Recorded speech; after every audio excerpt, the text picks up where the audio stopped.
spice up your life.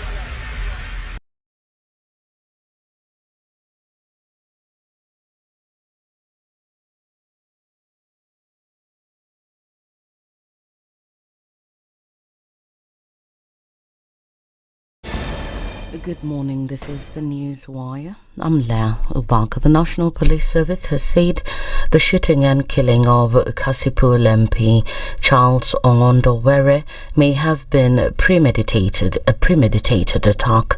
In a statement issued by police spokesperson Mashiri Nyaga, the NPS confirmed that the MP was shot dead last night on Gong Road near the city mortuary roundabout by an armed robbery suspect. According to Mashiri, reports confirmed by the Nairobi area police commander are that at around 8:30 yesterday, a white Toyota Crown stopped on Gong Road near the city mortuary roundabout. Witnesses to the incident said a motorcycle carrying a man stopped alongside the vehicle. The driver of the vehicle and a male passenger, who were both uninjured, managed to rush Were to Nairobi Hospital, where he was pronounced dead on arrival. The MP's death has sparked grief among his fellow leaders, with National Assembly Minority Whip Janat Mohammed calling on the police department to investigate the killing.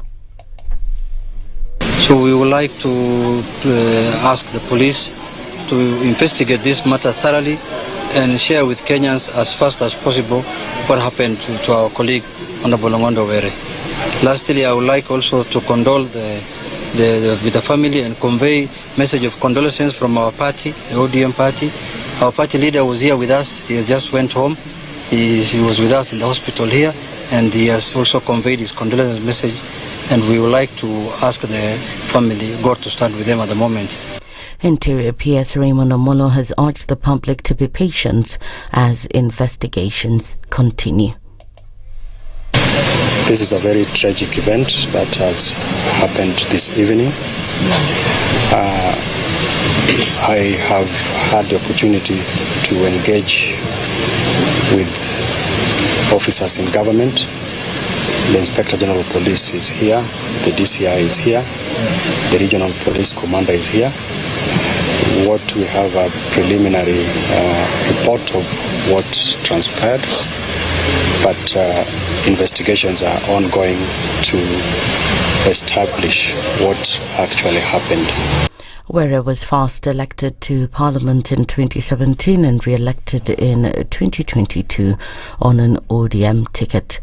Public schools will start receiving education funding next Monday.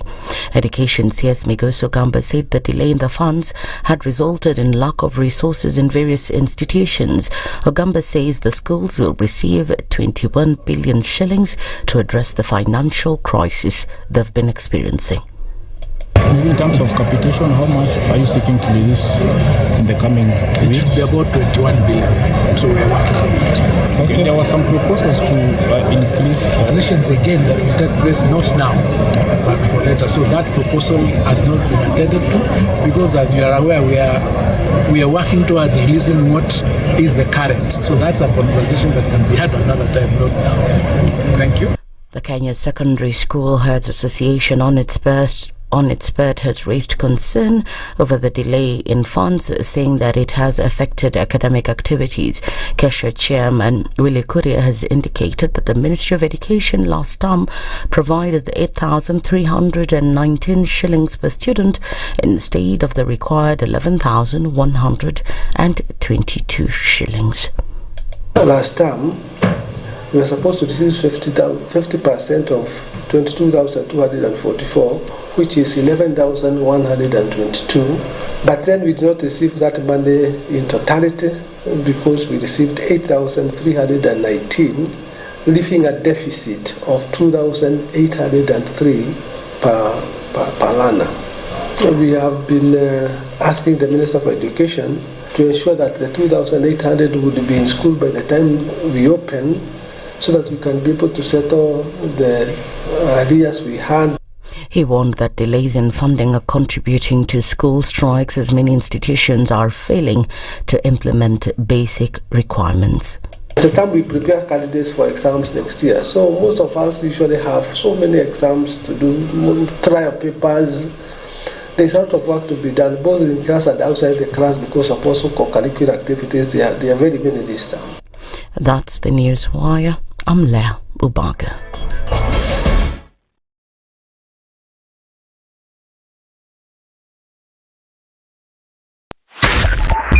.5 Spice FM, Kisumu. The following takes place from 6 a.m. to 10 a.m. every weekday on Spice FM. In this country, 6 families and 8,000 Kenyans control 90% of the GDP. We are not a country. We are a plantation. We work for Ruto. When you're telling the judges court orders are papers or they will not obey court orders, they're sitting and you're seeking orders from them. So how are they supposed to interpret it? Isn't it an oxymoron? When you see a judiciary that seems to be under some control somewhere, you start questioning. We have very powerful governors, but they don't use their offices to serve the people. If you are not shameful to do what you are doing, why should we protect you? I'm human. Everybody's human. So when you're told, kuja tuongee, I mean, you'd be a fool to say, stagi kuongea. Conversations have to be had, you know? People in leadership should only go into leadership if they are ready and willing to change the lot of the people. The Situation Room, Kenya's biggest conversation.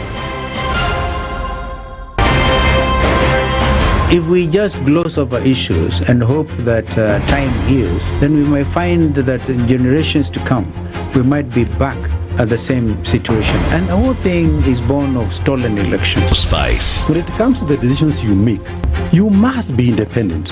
There's no way you can allow one institution to dictate to you how you're going to conduct your operations, how you're going to decide cases. It's a no. When you weaken the institution to the point where they cannot take action, then you realize that politicians have to come up and now start dealing with the issues. That conversation has to die. Our politicians do not like the hard stuff.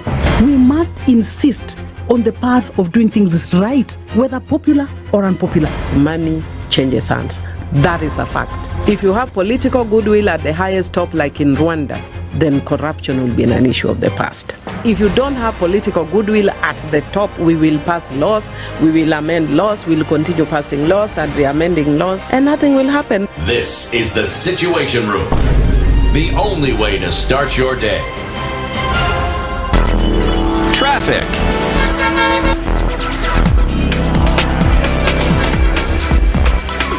It looks like one of those days where there may not be too much traffic. It is the 1st of May, and a look around what that could possibly be. Not much for traffic this morning. We won't see a lot of that because, yes, it is a public holiday, so most folks are listening from their beds at this point, but we know that roads are clear. Coming off of Thika Superhighway, we're not seeing much happening here. We're also not seeing much coming off of Ombaso Road, and likely to be this way through the rest of the day. Waiaki Way and Gong Road, and then also coming into the city from the Eastern Bypass via the Cabanas Interchange.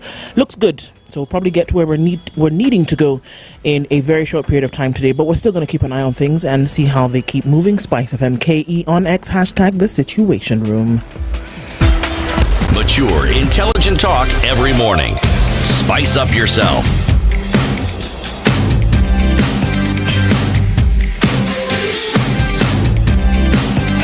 Mornings done right. 94.4 Spice FM, Nairobi. Good morning. Good morning. Say it again. Good morning. Very good, very good. Very good, very nice. Very good, very nice. Mambo vipi? Mambo freshy. It's the 1st of May. It is. It is. May 1st. Yes. See, this is the time that the flowers were coming. April showers bring May flowers. Sasa tuko May. You get it. Sasa ndio taanza kuona maua. Yes. Yes. Yes. It is. The Constitution does not say May. It says shall. City, good morning. Morning, do. How are you? I'm well, thank you. Where iko lala salama? Mimi iko lala salama sana. Fantastic. Uko aje city? Uko salama bwana? No. Na wajisikiaje? Uko fresh, nashukuru kuona. Hali iko mzuri. Hali alhamdulillah, nashukuru. Basi, tutaka hivyo. You've just been isolated from that conversation, no? Okay, don't worry. I find my way. All right, why don't we chart my course? Why don't we make it easy to continue? Where iko namna gani? Mimi iko salama. Okay, where iko bam bam? Iko Hey, just say yes. Yeah, iko. Bam Bam was in an earlier time in the history of mankind, when people said they were really doing okay, that term found its way into the conversation. Because the Shuari came later. Okay. Bam Bam was before it. Yeah, bam, as it usually is. Yeah. Well, it's the 1st of May. It's Labor Day around the world. This is one of those public holidays. This is one of those holidays where the world actually is, on holiday. It's a bank holiday everywhere you go, because it's a day that workers are remembered and what should or should not be done in terms of livelihoods. And we'll probably see, the speeches from country to country from presidents about how, they've worked around minimum wage, they've worked around workers' compensation and policy, they've worked around making sure that the worker lives in the best space possible. That's going to happen throughout the day. And it's for the same workers a chance for them to, put their heads down and rest before they get back to it tomorrow. We, however, are still here on Kenya's biggest conversation, The Situation Room, and going through a number of conversations that we will today. And what will some of those be? I'll tell you in just a minute. We saw a number of things happen through yesterday and well into the night. Unfortunately, we then have seen that, people do die, and a very shocking situation that we saw last night, or rather last evening, with the killing of Kasipul Member of Parliament Charles Ongondo Were. He was killed by gunmen on a motorcycle along Gong Road just before the city mortuary, what is now Nairobi Funeral Home. That happened last night, and all comes in. It would be now day 3 of what we see. In just a short period of time. 2 days before that, 6 people died.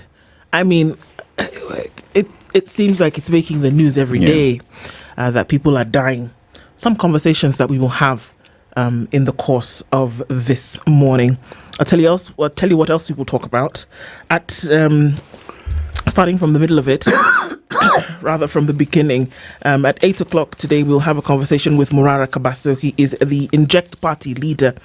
Kabaso will speak with us about the Gen Z movement and the future of Kenya's politics. Folks have been saying, well, the kind of came in, did its thing, and then it fizzled out. What does it really mean? Well, we'll be having conversations around that and hear what it is that Kabaso will talk with us concerning. Now, securing the country, why Kenya should involve bouncers in decision making. This ought to be a very interesting conversation. Brian Omandi is the national chairman of the Aegis Stewards Association. Why bouncers? Now, you think about a bouncer, you think about the guy who's standing outside a club or, security, and why they should be part of the conversation. That conversation we will have at 9 a.m. And that makes it part of conversations that we'll be having this morning. So, we get into Kenya's biggest conversation with that. Right, before we do say hello to you, CT, you will share today's proverb with us? Yes, I can share today's proverb with you. That I can do.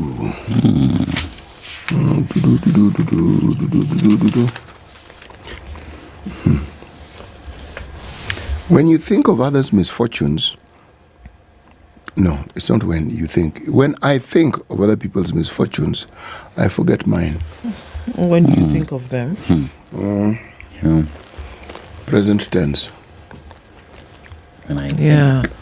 It's that kind of thing, like so when we talk about, when you hear the stories of what somebody else is going through and you think, oh my God, I don't have problems, right? And you just think, mine are on the lower spectrum of sufferation.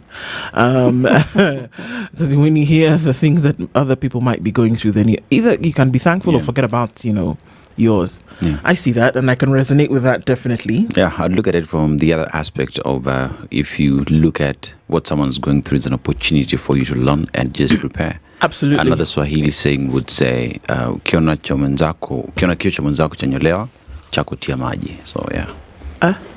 Yeah. Tia maji basi. So. Si tumeelewa? Imeshika vizuri sana. Kabisa. Tayarisha kichwa yako. Tayarisha. So when you see whoever is next to you getting shaved, using like the, what do you call it? Kijembe. Is kijembe not a hoe? No. It's a razor blade. So wet your hair and get ready because it's coming. Yours is also coming. Yeah. Pole sana. I forgot to tell you that at 7 o'clock we will have a conversation with Rose Omamo, who is the executive board member of Kotu, and Jane Jockey, who is a member of the Kotu Youth Committee.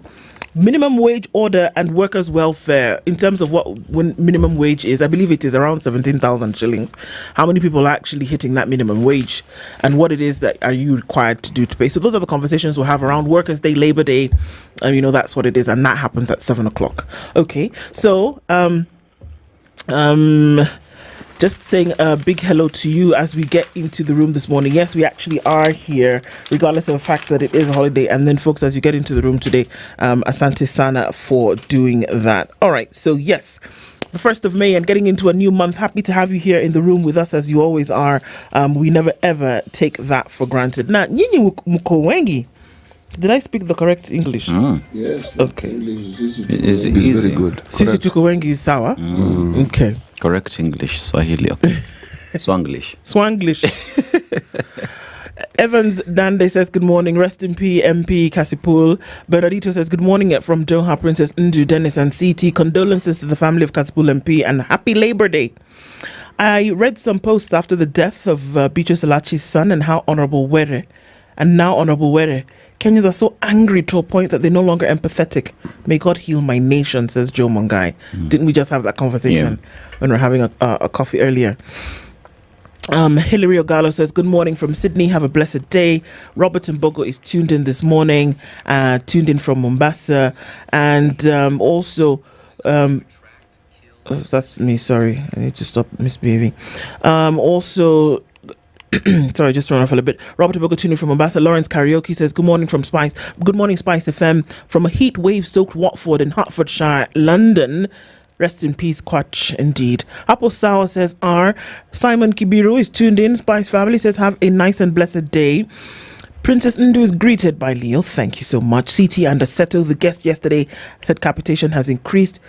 Is it in amount from the initial 22K or increase in disbursements of the amounts to school? So what he was talking about is that not in the amount of 22,000, but we also realize that 22,000 is the 22,445, 444, something around there is what is supposed to be paid. But over the last couple of years, what has been paid is 17,400, and so because 5,000 has been retained by the ministry for what they are calling development. I don't know where we'll actually see that development happen. But what he meant is that over the years, we have seen the amount of the expected capitation increase from 51% to 54%, now at 78%. Never has there been a time in the last 6 years at least where 100% of capitation has been paid by government. That it has not happened. So we're not talking about an increase in the amount per child or student or learner. We're talking about overall the percentage of capitation has increased, but we're still not there. Carol Nyambura anatupenda sana and says, good morning everybody, happy new month, barikiweni sana. Yeah, be blessed. Nyinyi wote. Pap D says, Ndu ask CT if he is aware that in 1988 Edward, rest in peace, Dad Justice Richard Kwach got unprecedented promotions from a lawyer direct to an appeal judge. We do remember that Justice Kwach sat on the bench for a while. That was Edward's father, and he was given this direct promotion by Nyayo after winning a landmark case in 1987. So all of that is to ask you, CT, were you aware? The case was known as the Wamboyo Tieno case. Yes. And it was against a clan called the Umira Kagere clan. Yes. There you go. And the story that arose was the highlights that Then Justice Kwach, as a lawyer, mentioned that among the Luo, there's a difference between a house and a home. And if you lived in Nairobi, even if the house belonged to you, that's your house. It's your house. Yes. Your home is where your ancestors came from. Yes. Dala. Yeah, that's Dala. What you mean is called Ot. Okoh Ugunja. That's Dala. That's Dala. The one in town? Ot. Ot. Yes. Nairobi, Ot. Ugunja, Dala. See, I'm telling these things. See how many things we have learned in that just one... not one conversation. You learn every day. I'm sorry, Sarah.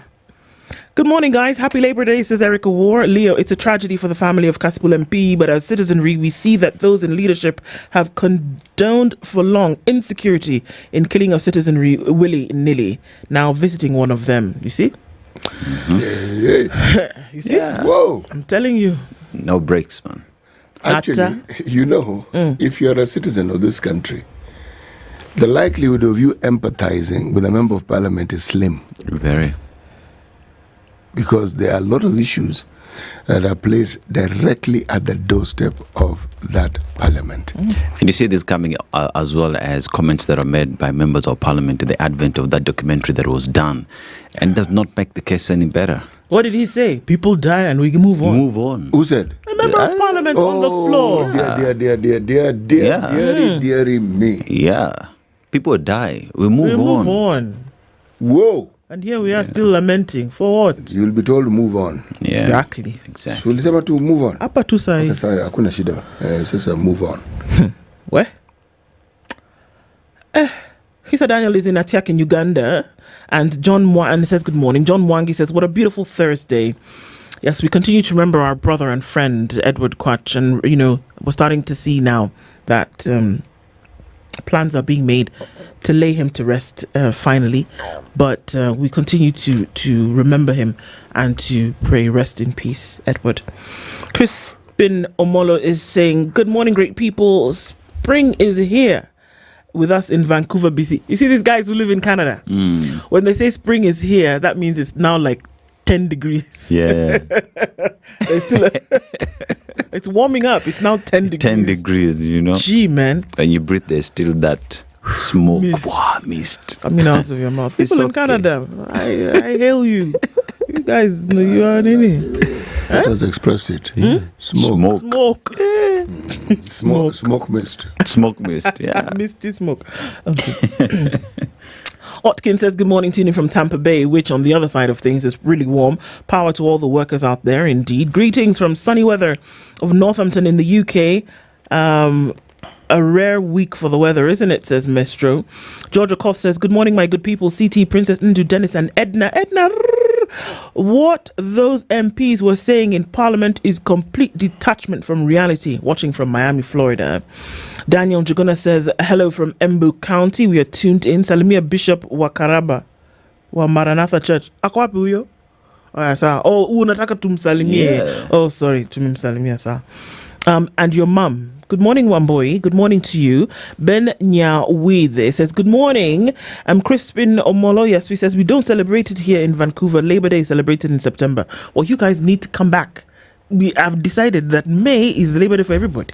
Yeah. In some countries, it's called May Day. Exactly. It's called May Day. Hey, boy, you Canadians, you need to join us. Yeah. Do we need to talk to Nani? When you have JT? Spring and it's 10%, degrees. You're allowed to have. You need a holiday. Come down. And you missed smoking. Hey. You need to talk to Justin. Do you tell him you guys should Justin come and left actually. He left after. We have that guy. Yeah, what's his name? Kani. Yes. So we need to ask them to allow. There's still time for you guys to wake up and not go to work. Kani is this guy who became prime minister, isn't he? Yes. The guy who was former Bank of Canada, Bank of England. The governor of the former bank. Yes. Not former governor of the bank. The Bank of England. Yes. What is interesting? Their party is a Liberal Party. Now, the Liberal Party seems to hold sway in Canada. Is it not interesting? It does. He actually just got voted in the other day. Yeah. So these parties, Labour, Conservative, they also have them there. They do. But they don't have much traction, do they? No. They're not loud. Well, not the Canadians, are like the younger, quieter cousin of the Americans. with equally similar don't power, shout just chilling. so much. Canada is actually bigger than the US. in It is. size. It is. Geographical size. Geographical is huge. They talk about thousands and thousands of uninhabited kilometers in Canada, square kilometers in Canada. It's a country to visit. After It England. is. After England. Greenland, not England. Greenland. I see where you're going, but it's okay. Nani mwingine? City anataka kwenda Greenland. Good morning, City Indu and Dennis. It is Labor Day globally, except in the US. Uncle Sam always does things differently. Oi, poleni sana bwana. When do they have But Labor don't you Day? people have whatever day on May 1st? There's something you people normally do in May, I bet, in They're not America. the ones who do May Day. Anyway, no, May Day was the day where there was either there's a truce in a particular war that was happening. I beg. It's with the allies too much. Just stick to Labor Day. Sisi hapa tuko holiday. King Dave Lubali says, good morning, lovely ones. May our prayers today reach God. May he not despise our prayers, our thirst towards him, and our need find us through Jesus Christ. Amen and amen. Twali Brian says, a big shout out to Princess Ndu Senior City and Comrade Aseto, aka Dennis, tuning in strong from Juba, South Sudan. Your energy, hustle, and vibe keep the flame alive. We see you, we appreciate you. Twalib, thank you so much. We pin that one even. Kabisa. Martin Oguta says, when you live by the sword, you die by the sword. Hey. You see, CT, what we're saying? But you know,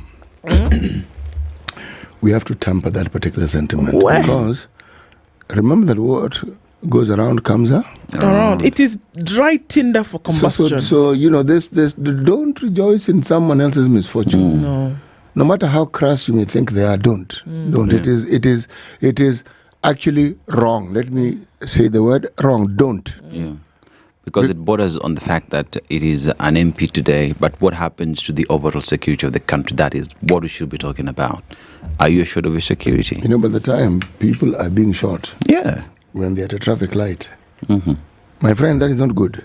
And most traffic light positions, they are police men and women. Oh, next to that is Nairobi Funeral Home that is manned by security officers. Just down towards Mbagathi, the T-Mall, there is an AP line. It's an entire AP. There is a military establishment just next door. And it's manned by soldiers who are armed. Yes, it is. Where? Guys, tukuna shida. Happy Labor Day, Spice Team. We labor not in vain, says Mark Mwirichia. God bless. Adala Calvin says, good morning, good people. We were told to mourn and move on. Well, yeah. Habari Nyinyi, Rachel Mirindo says, yeah, Kenya is melting away. Will someone declare prayer and fasting for our nation? I'm telling you, my sister, at this point, it's necessary. Adala, your name means, my son is called Adala. You got me there. My name means Dala, home. Oh, okay. And I'm from Uganda. I'm from Ugunja. Bas, you're the one I was talking to. Yeah, you are right there. Hamjambo says Mutuflani. Hafsa Muhammad says people die all the time. We sympathize and we move on. You see, this is the thing that was said in Parliament by the Mandera North MP, and it has now become the slogan. Yeah. When something else happens, unaambiwa. See, Ulisema Juzi. Yeah. Ulisema Juzi for the world to hear that people die and we move on. All right, now we're telling you, people die and we move on. Do you see? We should be very careful with our words, I think. Yusuf, the car doctor, says the MP should be visited, wallahi. People die and we move on just like nothing happened. Huyo Mutu is not a human being, wallahi. Come on, not fair. Christina says, good morning. Kelvin Mutegi says, when Gen Zs were murdered, the MPs and the AI photos and videos, I too hold the opinion the MP is still alive. Those were AI photos. Can you see now? Things that are being said in Parliament by one Dagoretti South MP. What did he say? Those pictures are not real. They were doctored by AI. What is somebody saying now? Even that one that happened last night is not real. It's not real. It's not real. Those are AI doctored events and photos. Can you see? It's caught on. Yes. Yeah. Using your words against you. Exactly. Pretty much. Good morning. So Peter Cape says May Day is also Labor Day. Cindy, that's what we thought. But what they're saying is that they don't celebrate it the way we do. Actually, it's interesting. Let me just mention to you that many countries, New Zealand celebrates it in October. Australia, depending on the state, it's March, May, or October. You're talking about diversity here. United States and Canada, first Monday of September. Okay. So then they celebrate May Day in September. Yes. So Labor Day, China, India, same thing. Middle East Workers' Day. Now, the ones which I found interesting, France, this one will make you happy since you are a person who speaks Francais. Fête du Travail. Fête du Travail is a celebration of work. Yes, exactly. That is what it is. German, Italy, all that, they all translate Workers' Day, okay? India, Labor Day, Middle East. And then we come to other common names tied with 1886, there was a Haymarket affair, okay? It was a movement. There are people who say that is probably where this particular matter started. Many countries link it to the day Socialist Union and others like the US, Canada chose September date to distance themselves from these associations. Remember, most of the cousins that the Canadians and Americans have are Europeans. Yes. So, and many of them left Europe because they were not happy. Yeah. They didn't live in happiness. The settlers came later. Yeah. The Mayflower lot and the others. Those fellows had to leave. They were being were persecuted. disgruntled. They were being persecuted. Yeah. So they wanted to change as much as possible from the country they had left. Okay. So have May Day in September. Yes. Brief history. Thank you. It was very important for us to do We that. may proceed. I'll end with the last comment that we've seen. Well, not the last one, but one. Sami Mwalili says, otherwise, we move on. Mutuflani says, Ndu's eyes. What did my eyes do? Beautiful eyes, Mama. Oh, thank you so much. Think of a song. This is a blush moment. Look into your eyes. City sliding in the DM nicely. You people will not do me bad thing. Well, good to have you guys in the room every day, of course. And as we get into programs conversations for today, lovely to always have these. Right. Have these conversations with you. You guys, Ednah is not normal. I'm just telling you, in case you didn't know. She's a bit boiled. She's crazy. Because you can't see her, but I can. I can hear her. Anyway, so good to have those conversations with you. And let's take a look into the headlines before we then take... Ednah said that her brother is single. She has a single brother. You see, she's trying to make How many brothers does she have? No, the important thing here... There's one who is single. There's one who is single. No, there's the one whom she says is single. Yes, there are others who may be single. There's a tribe, there are many tribes actually in Nigeria where the woman has seen that this man needs... She will go and marry... for you. Yeah, she will go and marry for you. Communities in this country also have it, yes? That's what this woman is trying to do. Ednah is a good student. This one. Tunakupenda bure. Kenya's bold newspaper, The Standard. Where? Leo. Ni leo. I'm telling you. Asemaye kesho ni mwongo. Where? Ruto's land question. President William Ruto's name has recently been linked to land disputes across various parts of the country, from Taveta to Naivasha and now Narok. Before becoming president, Ruto served as an MP and later as a minister, during which time he was involved in several land-related court battles, some of which he won and others he lost. Kenyans are now questioning these entanglements that seem to contradict the constitutional demand for dignity in the office of the president. Atwali, the age-old riddle at Kotu. Now, wait a minute. Is it that there's a riddle at Kotu, or that you people are trying to say that Atwali is a riddle? Do you see the thing about syntax? Riddle. Atwali, the age-old riddle at Kotu. Today's labor celebrations come at a time when trade unionism in the country is under sharp scrutiny, with workers now saying they no longer have a strong voice to represent them as they once did. Oh no. Kasipul MP Ongondo Were shot dead in the city. Those are some of the stories that we are seeing making headlines. We look at others quickly. City unaweza ama naweza? Aya basi. Sisi naweza. Let us look at the Star. Again, the Kasipul MP Charles Ongondo shot dead in Nairobi. All right. Then, real time, Raila factor and President Ruto's narrowing options. Raila allies have ramped up criticism of the administration. Okay. Top official raising eyebrows over undiplomatic conduct.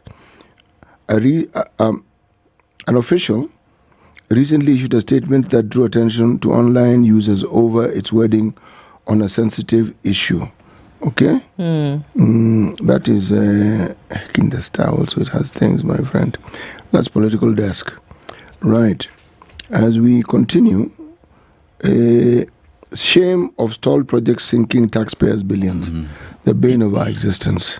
Yeah. States 94 million project to boost meals program. Right. Experts warn of 2007 like risk as stakes arise for 2027. Okay? Yes. Then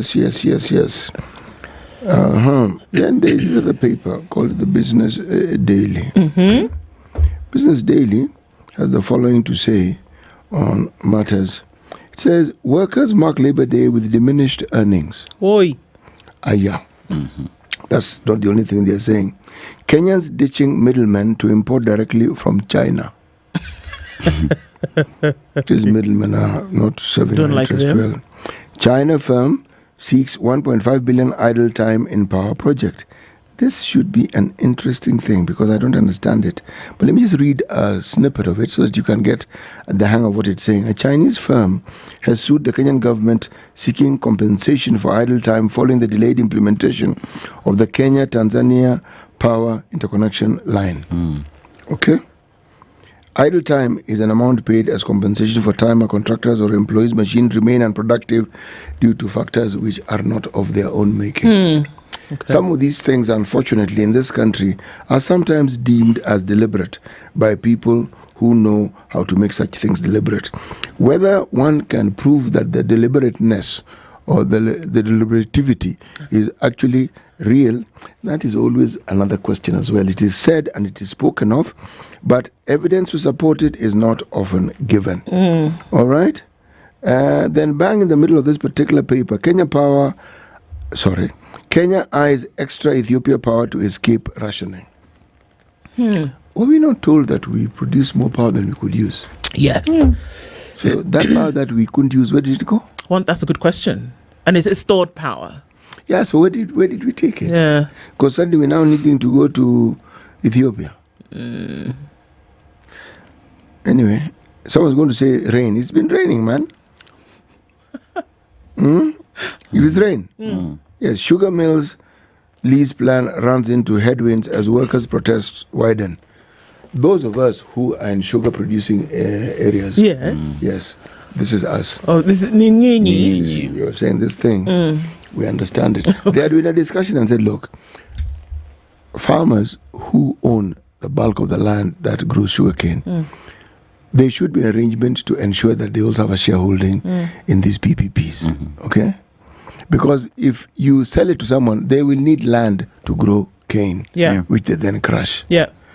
That discussion did a thing. I'm not so sure. Missed smoke and, So a lot that could be said is not said because one is not clear. Crown Paints reinstates in dividends after posting 544 million shillings profit. Okay? Total Energy's profit halved to 1.4 billion. Firm eyes 300 jobs with new 1.2 Lamu cotton factory. Okay. Right. You have something? Taifa Leo real quick. Okay, Seneti. Gavana wa Kwale Fatuma Chani amekosolewa vikali baada ya maseneta kubaini miradi kadhaa ya kaunti ambayo haijakamilika au haifanyi kazi pasavyo. Why? Yeah, so projects implemented, some stalled. Question, why? Huzuni mbunge akiwawa kwa kupigwa risasi. That is Charles Ongondo, whose story we continue to follow through. And I actually know what huzuni means. Yeah. What was that? Sadness. Sadness, yes. Good. Thanks. Historia ya waliochangia kukuza sekta ya uzalishaji matunda nchini ikiandikwa.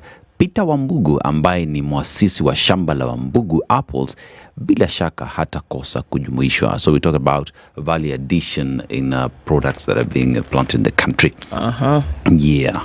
And then we go to, there's this story that I've seen here. Which one is it? Yes, afueni majaribio ya dawa za wanaume kupanga uzazi yakifanikiwa kwa panya na nyani. Ndoto ya muda mrefu ya wanandoa kugawana majukumu ya kupanga uzazi huenda ikatimia hivi karibuni kutokana na uvumbuzi wa kidonge kipya cha wanaume kupanga uzazi ambacho kwa sasa kinapitia majaribio. So we talk about contraceptive pill for men has just been successful in mice and monkeys. Sorry.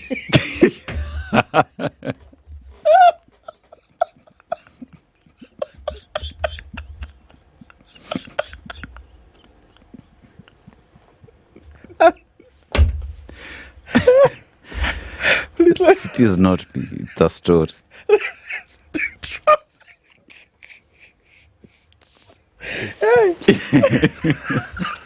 Hey, it's good to live. You get to see it. It still looks traumatized. Of mice and men. Mice, monkeys, and men. Mice and primates. Oh, Chukuna. Oh, wait. For a very long time, I remember that day having a conversation. For me, it has always been snip, snip.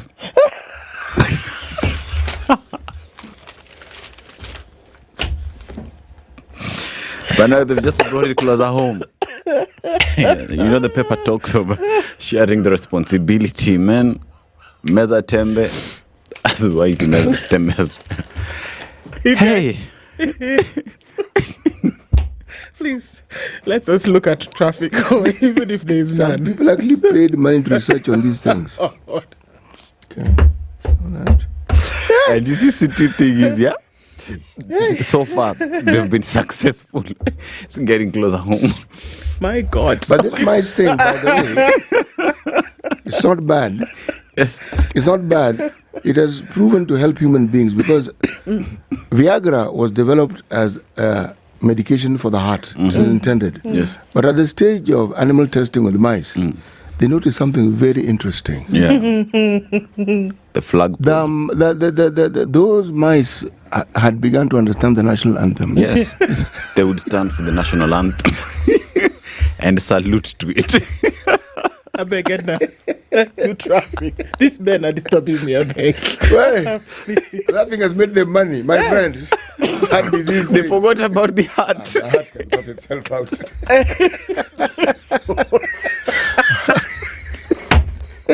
We'll come with pace setters for the heart. This one. It's still a matter of the heart. It was actually a very direct matter of the heart, a crucial one. Through ventricles? Yes, but the heart via other roots. body organs, yes. Go away. Let's do traffic. Bye.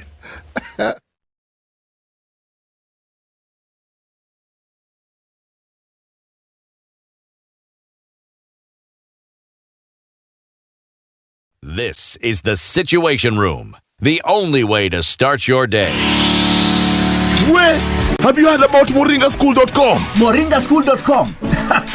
Hapo ndio future tech iko boss. Kenya's top software engineers, data analysts, cybersecurity pros, and UI UX design ninjas wanatoka Moringa.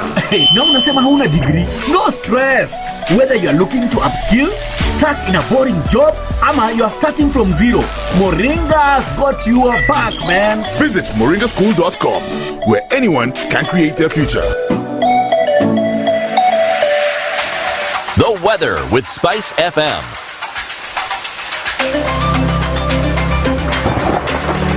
We're looking at cloudy conditions into Nairobi at 17, and it's also cloudy into Nyeri at 15, with cloudy conditions at 15 in Nakuru. Eldoret at 14 currently. We'll see sunny conditions through Thursday, and we're looking into a sunny Mombasa at 26 and a sunny Malindi at 27. We're looking into Kisumu at 26 at the moment, and going into Kakamega 17 with sunny conditions through the day. Kampala at 22 is cloudy with sunny conditions at 27 in Dar es Salaam. And we're looking into a sunny Mogadishu currently at 26, and Johannesburg at 11, cloudy with cloudy conditions going into Addis Ababa at 13. We're looking into a cloudy Lagos at 24 and a cloudy Kinshasa at 24.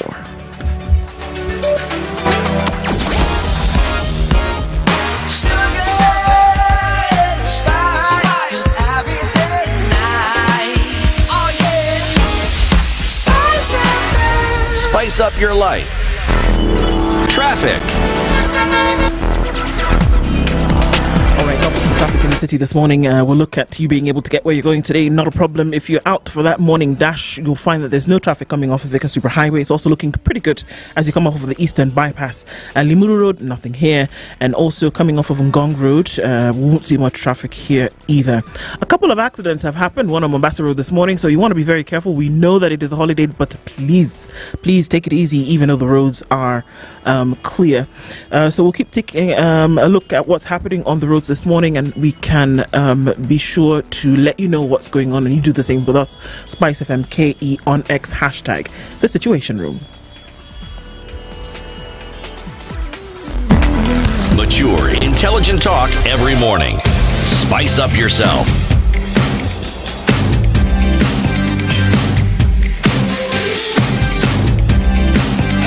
Mornings done right. 94.4 Spice FM, Nairobi. At 6:45. A little laughter is good for the soul. Aseto, don't think we didn't see you. We know what you've done. Now, looking at some of the stories into details of these, the Barakoi 6, they were shot dead by members of the police. And the question is, who is going to make sure that they receive justice?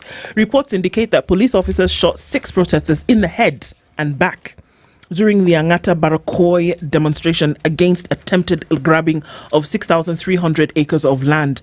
The Monday incident presents yet another horrifying view of the Kenya police, who've come under sharp focus by rights groups. Relatives of the 6 reported that their loved ones were executed in a brutal fashion by police officers who intended to kill. Among those killed was an 8-year-old girl who was shot in the head. Eyewitnesses' testimonies reveals that the police used lethal force against a group that did not appear to pose any threat to them. Transmara Deputy County Commander Abdi Hakim Jubat stands accused of having directly ordered police officers to shoot the protesters in the head. Emurura Dikir MP Johanna Ngeno, who was among the first witnesses at a public baraza on Tuesday attended by Inspector General of Police Douglas Kanja and other senior security officials, alluded to the allegations. He said the IG ordered the arrest of Jubat. An investigation should be conducted while he is in custody. The brutal and unprovoked assault by police has left the community seething with anger. It has sparked national condemnation over the excessive use of force by security officers against civilians. The deceased include Paul Parsuben from Kapsindinidet, teacher Joseph Rono from Chelchel Village, Isaiah Kipkoech, a college student from Kabusa Village, Gideon Koech, a high school student from, again, that name with ININDET, Nelson Rono from Rotika, and the 8-year-old girl identified as Maureen. Their families have described them as innocent bystanders or peaceful residents caught up in a conflict that they did not instigate. Was an 8-year-old girl protesting land? Was a high school student protesting land? Was a university college student protesting this land? The thing that I find alarming, nobody was shot on the leg. Nope. Yeah. Head. Yes. Because even the university student that we talk about was actually shot from the back. The bullet exited from the chest. So that means he was shot while running away. You know, it's actually very disturbing. Yeah. It is. And lethal force. We ran out of rubber bullets. Yeah. But what was it that even required the guns and the bullets? What is that was happening? Is it the first time that there's been a protest in the country over land? There have been very many. Very many. And they're not going. This one will not mark the end of it. There'll be others. Absolutely. Yes. So why you want to essentially, by the time you have live ammunition, number one, and that there is an order to kill. Remember that the folks who have these weapons, it's not this, you didn't walk into a store and pick up a gun today and say, let me see how I can use this. These are trained. Yeah. So by the time you're taking a shot at somebody's head, you intend to kill. You are aiming at that person. Yeah. Yes. And the intent It's was not to that you're finish. aiming at some tall persons. And then it missed and hit somebody's head. No. The intent was to kill. So why? Why? Are we even asking these questions anymore? Why?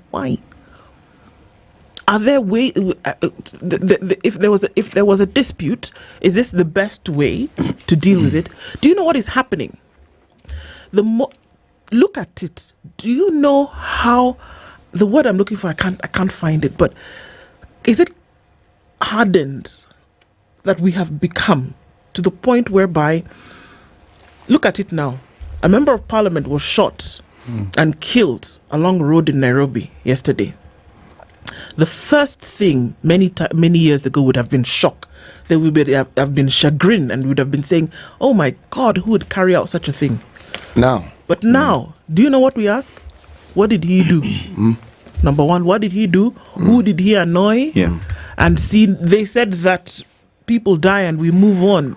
A member of parliament just said the other day from Marsabit North that people die and we move on. So Kenyans are saying, then we move on. After all, they butchered 6 of us on Monday night, amongst them an 8-year-old girl. They killed us. So now, why should we be bothered?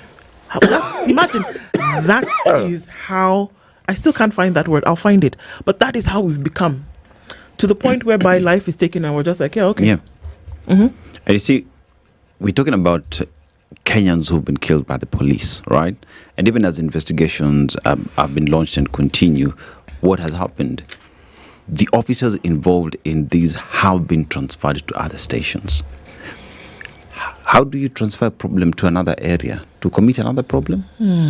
I never get to understand how redeployment and transfer is dealing with the problem. Oh, but that's been the norm, isn't it? Or somebody's in a ministry and they do a completely boo-hoo. You transfer them so that they can continue that boo-hoo elsewhere. Where there's not much attention. It's something we've seen. I remember way back when we had Kenya National Insurance. It was a government-owned insurance company. And it collapsed. You know, it's very difficult to collapse a monopoly. But in this country, we've done it on more than one occasion. The gentleman who headed it, you would have assumed there would have been some censure.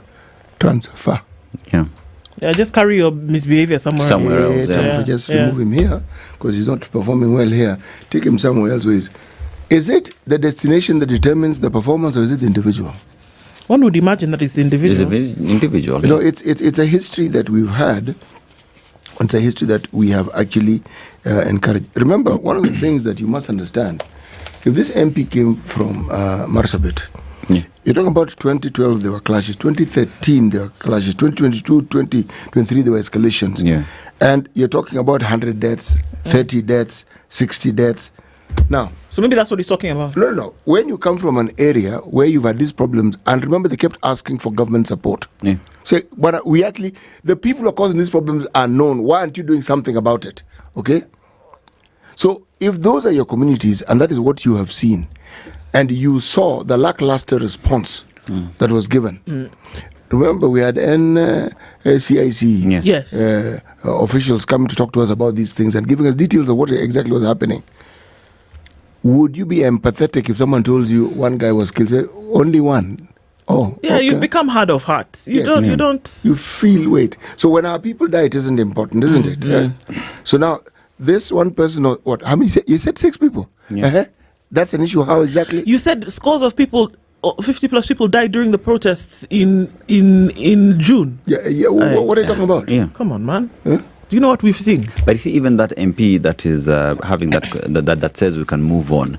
Remember, that's a region that also, as well in this country, experienced the Shifter massacre. But this is what he's saying. And I remember during the vetting of Bethel Kiplagat to head the TJRC and how that became a focal point. Because then again, when Bethel Kiplagat was in the army, it is alleged that he was part and parcel of the contingent that gave the orders towards the Shifter Bethel massacre. Kiplagat was not in the armed forces. No, Bethel Kiplagat was a diplomat. And he was even PS, maybe somebody else, but Bethel Kiplagat was even PS, Minister of Foreign Affairs. Bethel Kiplagat was never in the armed forces. No, he was not. Because I remember that conversation being held. No, he was not. Bethel Kiplagat was never. Oh, he's not an army man. He was never a military person. Never. He was a civilian. He was a very God-fearing man. He was called in on a number of peace talks. He was. Yeah. And as I said, it was PS Ministry of Foreign Affairs for a very long time. Yes. He was a man who was associated with peace, and that's why he was called in. Okay. But the thing is this, if we look at the number of clashes we've had across this country and the fatalities, if you come from that region and the government intervention in your memory is scant, the likelihood of you being empathetic with something similar elsewhere is minimized tremendously because you feel okay and... why should we care? Exactly. This is important to us. How exactly? These things that we ignore, these things which we entrench, unfortunately, we never fully understand the ramifications. And when the ramifications come knocking, you will be surprised. And the ramifications don't often come too late in the evening. They come almost immediately. They do. That before the day is long, you say, you see? Look at it. Yes. In a very short period of time, the things that we've been saying, look at them. You see, violence is often learned behavior. It is. Okay? So if it is viewed, it is manifested in many places. If the group of individuals who have a monopoly on this, and it is our security forces, they have a monopoly of it.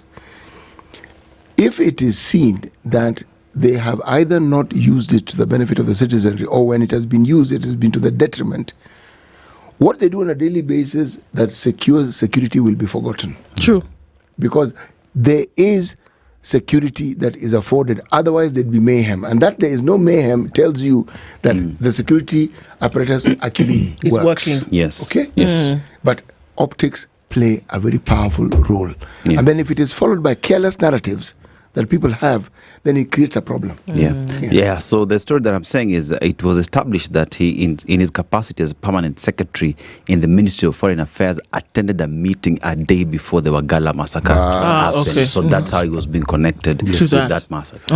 Okay. Yeah. Man, it just looks like there's a comment here, and it just looks like there's a tit for tat game when it comes to how we're going to deal with some of these things that we hear. And that's the thing. They say the only sure thing about life is death, right? And it looks like there's going to be more of these. When these happen, do we get to the point where my society has become so, I don't know, it's almost like it's callous, that something that would normally hit you and you'd feel sensitive, that we don't feel it anymore. That death used to be a big thing, you know? And look at how it started to transpire. That somebody 1,000 shillings would be missing, 10,000 shillings would be missing, 100,000 shillings is missing, 1 million shillings. We got to a million, and it was what? And we're like, what? Million shillings is missing. Ouch. Then now billion. 100 million. 100 million, then you're like, and you're still wow. Then now billion is missing. It's okay. Right? You know? Now we're talking about then billions in dollars. Exactly. Billions in dollars missing. Then what does it translate to? Somebody has died. Okay. A body has turned up in a river. Okay. Somebody was found in a bag, shackled. And you're like, oh my 365 God. bodies. Were found chopped up. Oh, okay.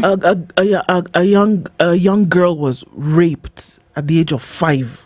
A month-old baby raped. And a grandmother raped. These things and then it's compounded. And then we get to the point whereby people are shot in the head, young people shot. And then you're saying, okay, look at all that. It's just compounding and compounding and compounding. Somebody drives by on a motorcycle and shoots a member of parliament at night. And we are saying, see, just the other day they told us that we move on. You know, that's what trauma does. Huh? That's it. And then the body, in ensuring your safety, does a thing. It now finds a way to create a coping mechanism. Okay? So it's no longer gets shocked, because what shock does to the body has realized, the brain realized this is not good. So now you find a way of looking at it clinically. My friend, you are being numbed. That's the word I've been looking for this whole morning. Thank you. And you see, when you talk about numbing, you know KJ, the Great South MP, during the protest, he said it is Photoshop and whatnot. Do you know what the residents did? Went to the CDF offices where his office was and burnt that thing down and said, kuja sema hii pia ni nini? Ni Photoshop. That's it. We've become numb. But KJ lamented and regretted what he had said. What?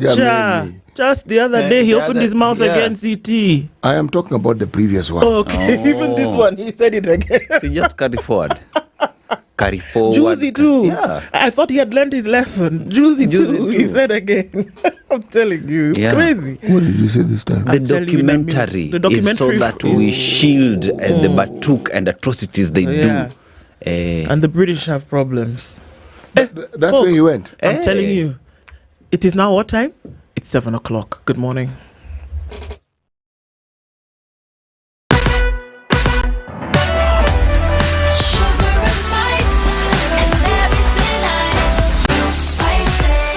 Spice up your life.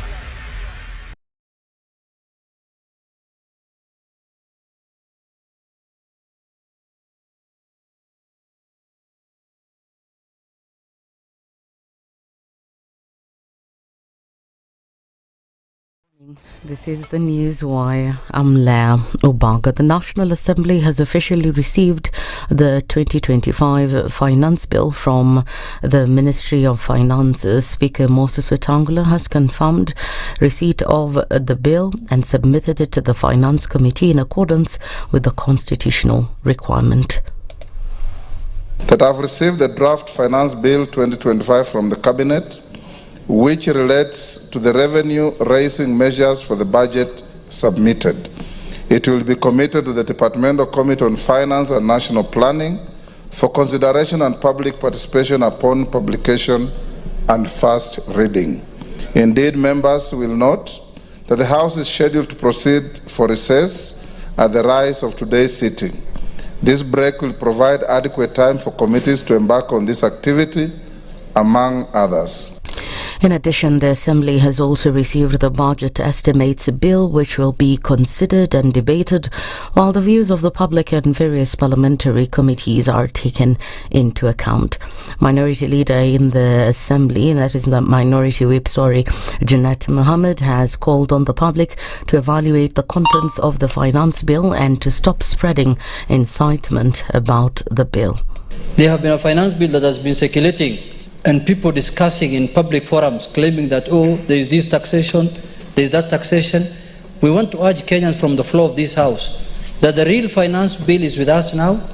There should be no misinformation, disinformation, misrepresentation, and misinformation of the public, Mr. Speaker.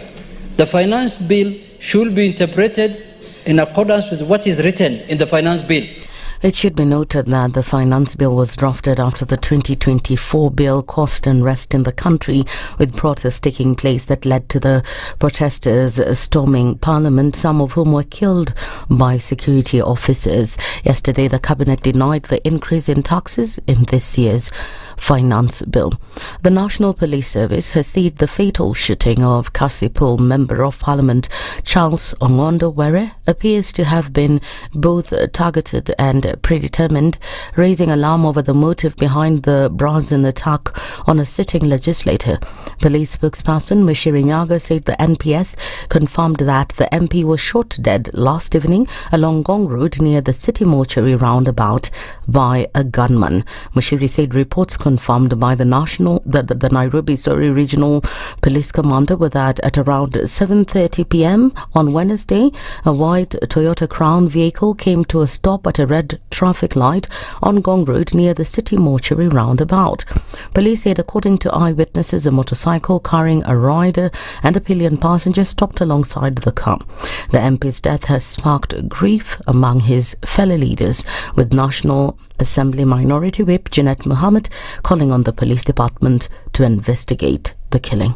So we would like to ask the police to investigate this matter thoroughly and share with Kenyans as fast as possible what happened to our colleague Honorable Ongondo-Were.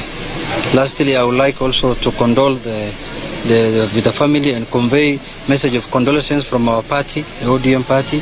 Our party leader was here with us. He has just went home. He was with us in the hospital here, and he has also conveyed his condolence message. And we would like to ask the family, God to stand with them at the moment.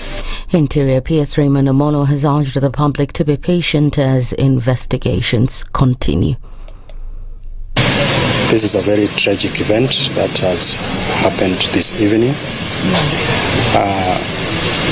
I have had the opportunity to engage with officers in government. The Inspector General of Police is here, the DCI is here, the Regional Police Commander is here. What we have a preliminary report of what transpired, but investigations are ongoing to establish what actually happened. Where was first elected to Parliament in 2017 and re-elected in 2022 on an ODM ticket. That's the news wire. I'm Leah Obaga.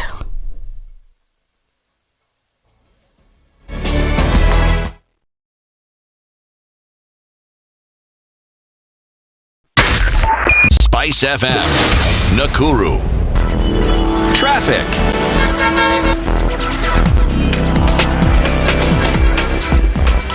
All right, today's that day when it is a public holiday, and we know that traffic is not going to do too much today. So most of the roads that you're using this morning will be fine. Traffic flowing through into the city, coming from all directions today, not too bad. So we're not going to have a hold up. At least if we do, we're going to need you to tell us and show us what direction we should actually be going into. But just let us know what's happening where you are this morning. Happy to take that information from you as we attempt to keep things moving this morning. SpiceFM KE on X, hashtag The Situation Room.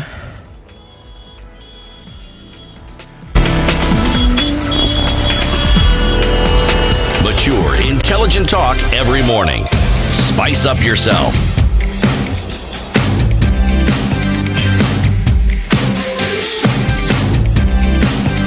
Mornings done right.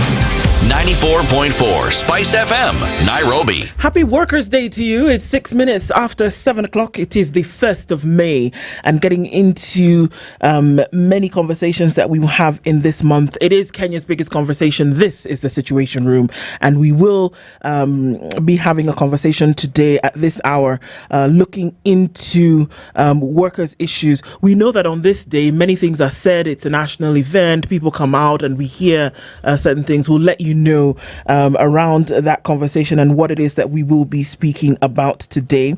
Our two guests already joining us in the studio this morning, and we are of course interested to hear matters to do with minimum wage and how that all is carried out, and who then will make sure that this is actually it's realized and it is actualized.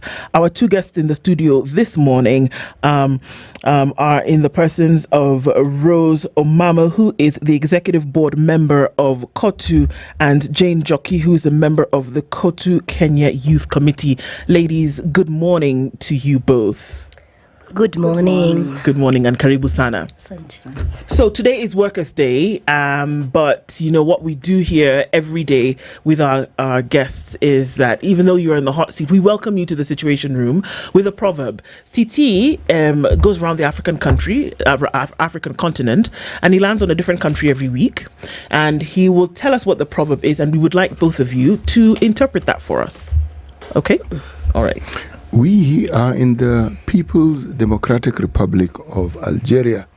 This is a country with a rich history. Now, it's not the only country in Africa that has a rich history. Every African country has a really, really rich history. Mm-hmm. The northern African countries, if you look at history, what they call antiquity, you will find that these countries collectively helped and brought about a lot of development in the Mediterranean countries of Italy, Spain, France, for a very, very long time. Long time here is not decades, centuries. And there still are remnants of the civilization that they helped bring to those regions. That does not mean that once you have brought development to others, you can solve your own problems. This continent is rife with issues. Algeria has their own issues, but that's not what we're going to discuss. We're going to look at their proverbs. Today's proverb. This particular proverb, I liked it, especially on a day like this. When I think of others' misfortunes, I forget mine. When I think of others' misfortunes, I forget mine. Yes. Yeah, I can translate that proverb and I can relate it to what workers do. When a workers' representative goes out to represent workers and to speak to workers, it doesn't mean that they don't have problems. They have their problems, but they have people's interest. They put people's interest first. So if you have your problem, it doesn't mean that you now sit down and say, because I have my problem, let me live in the book of Lamentations. It tells you that you have to go out and speak for others, even if you have a problem. Yeah, I think that really speaks to that proverb. Oh, you've given it beautiful context. Yeah. Yes. And what about you, Jane? I want to concur with my sister. To add upon that, the issue said, as a worker representative, when you're going to negotiate any issue of a worker, you don't go with your issue. You go collectively discussing on a collective perspective. So with that proverb, when you're going to negotiate, you go collectively, not on a personal level. Yes. That's it. And I guess, that forms the basis of, a conversation that we have this morning, then in terms of what representation is. And when it then comes to workers, when it comes to minimum wage and workers' welfare on a whole. So when we do this every year, sometimes we imagine that we only come and remember it come May 1st, and then what happens from May 2nd until April 30th, But those are now things that we're going to look at today. And let's start off with you, Rose. When we talk about minimum wage, let's just look at the nitty-gritty, shall we, in terms of details, in terms of what is prescribed, what is the minimum that workers should be earning, and then what are we doing to safeguard and protect, and to then start to build on that, and in what sectors are we playing? And I'll tell you why in a little bit why I'm asking that, but let's start off with that. Yeah, thank you for your question. And when we talk of minimum wage in Kenya, we talk of looking at the sectors like production, we're looking like transport, we're looking like all other sectors that are not covered by collective bargaining agreement. We have the agricultural sector, those that are covered by collective bargaining agreement, and those that are not covered. Why? Because there are other employers that have not recognized trade unions, and as such, they have workers whom they pay a meager salary that does not even meet their needs as workers.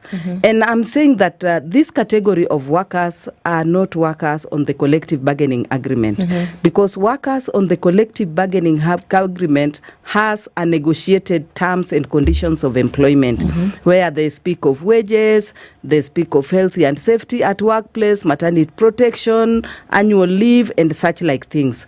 But workers on minimum wage are vulnerable workers. They are either employed by very disturbed employers, very disturbed, who does not care what they pay. For example, you'd find an employee who earns 10,000 Kenya shillings. So what do we do as KOTU? KOTU then lobbies for minimum wage adjustments every year so that their salaries can be raised to a certain bar. And what does KOTU do then when it comes to minimum wage? We have a wages council that brings together the government, the Federation of Kenya Employers, and the Central Organization of Trade Unions representatives. So KOTU sends what we call a demand proposal, saying, like, for this year, we want a minimum wages to be raised by at least 30% or so. Then the employers would also come with a counter proposal to counter that. Then the workers, the bargaining council will then sit and deliberate on this.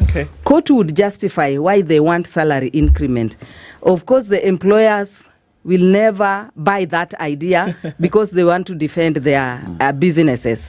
And then the government then comes in. Then it is left to the president who is also a worker number one, and who will then decide what do I give to this vulnerable category.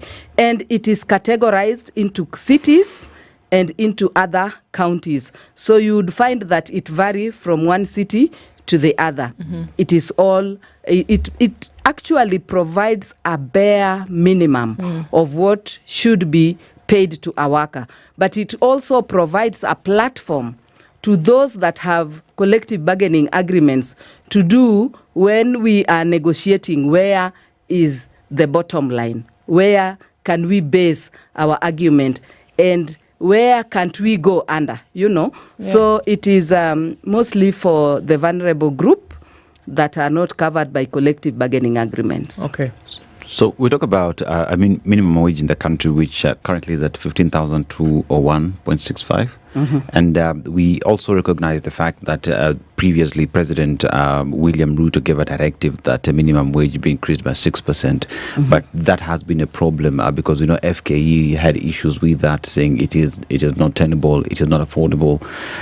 So even as you negotiate on behalf of workers, making sure that they have the situation gets better, but the implementation phase is lacking. So how should a worker look at that and believe that court is able to push that towards the implementation phase?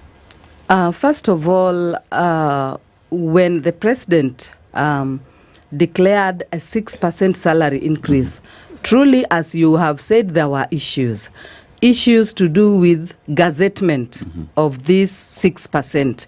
And COTU sits in the National Labour Board, where we advise the cabinet secretary on matters pertaining presidential decrees, matters pertaining law in general. And so when there was that back and forth of advertising or gazettement of this 6%, COTU came in very strong and said you cannot violate or you cannot defer what the president has declared. And as such, there was formation of the gazettement of the Wages Council Committee that then sat and gave approval to the gazettement of the 6%. Coming to implementation of 6%, it is always a challenge with some employers who do not want to implement even what is gazetted. So what does COTU do? As I told you, COTU is a voice to the voiceless. And COTU would come up to confront these employers, even though they are not members of COTU or members of a union, but COTU speaks for all workers. It's a voice to the voiceless. So COTU makes sure that the Ministry of Labour is informed to make sure that such employers are inspected and action taken against them. Because once a gazette notice has been out there, the employer's responsibility is to implement and not to argue about it. So COTU still speaks for them. COTU speaks for everybody. COTU has a department that represent workers even up to the Employment and Labor Relations Courts, workers who are not members of a trade union. It is our role and responsibility to represent these workers effectively, regardless of whether they are members of the union. In terms of advocating for workers' rights, it is our key responsibility. Whether the employers do not want it or not, because the employers would always want to maximize their profit. Yeah? But for us, we advocate for decent work and decent wages.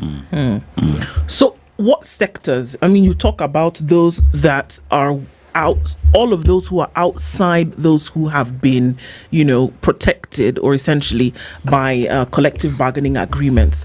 And so oftentimes we sit, Jane, and we have conversations about, okay, so then if a minimum wage is this amount, there are those who may be in a domestic setup. There are those who, are under where they say, this is how much we pay. We are not under the law in terms of what is required to be paid as minimum wage. So who then falls within these sectors whereby this minimum wage must be realized? Thank you very much for that question.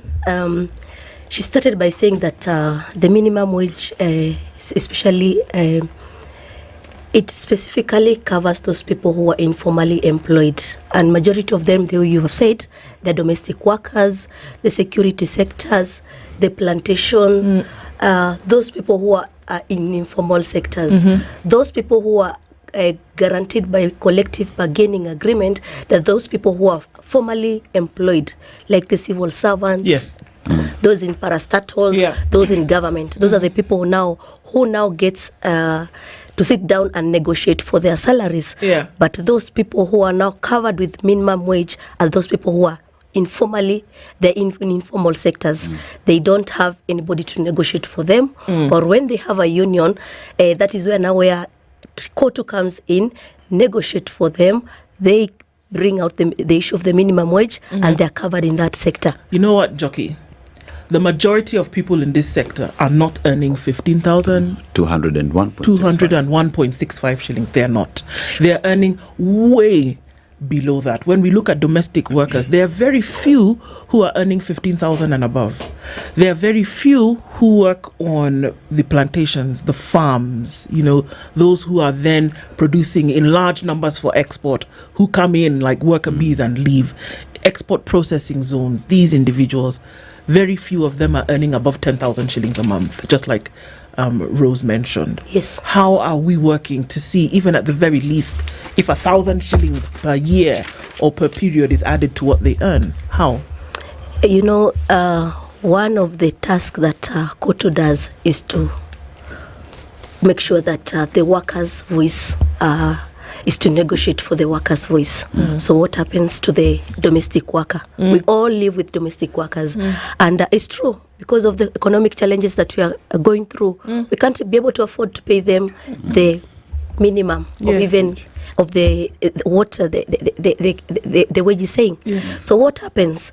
Kotu is there for us. That is why we negotiate, and that is why the Secretary General will always come in every time to say that as we have gazetted the minimum wage, we need employers.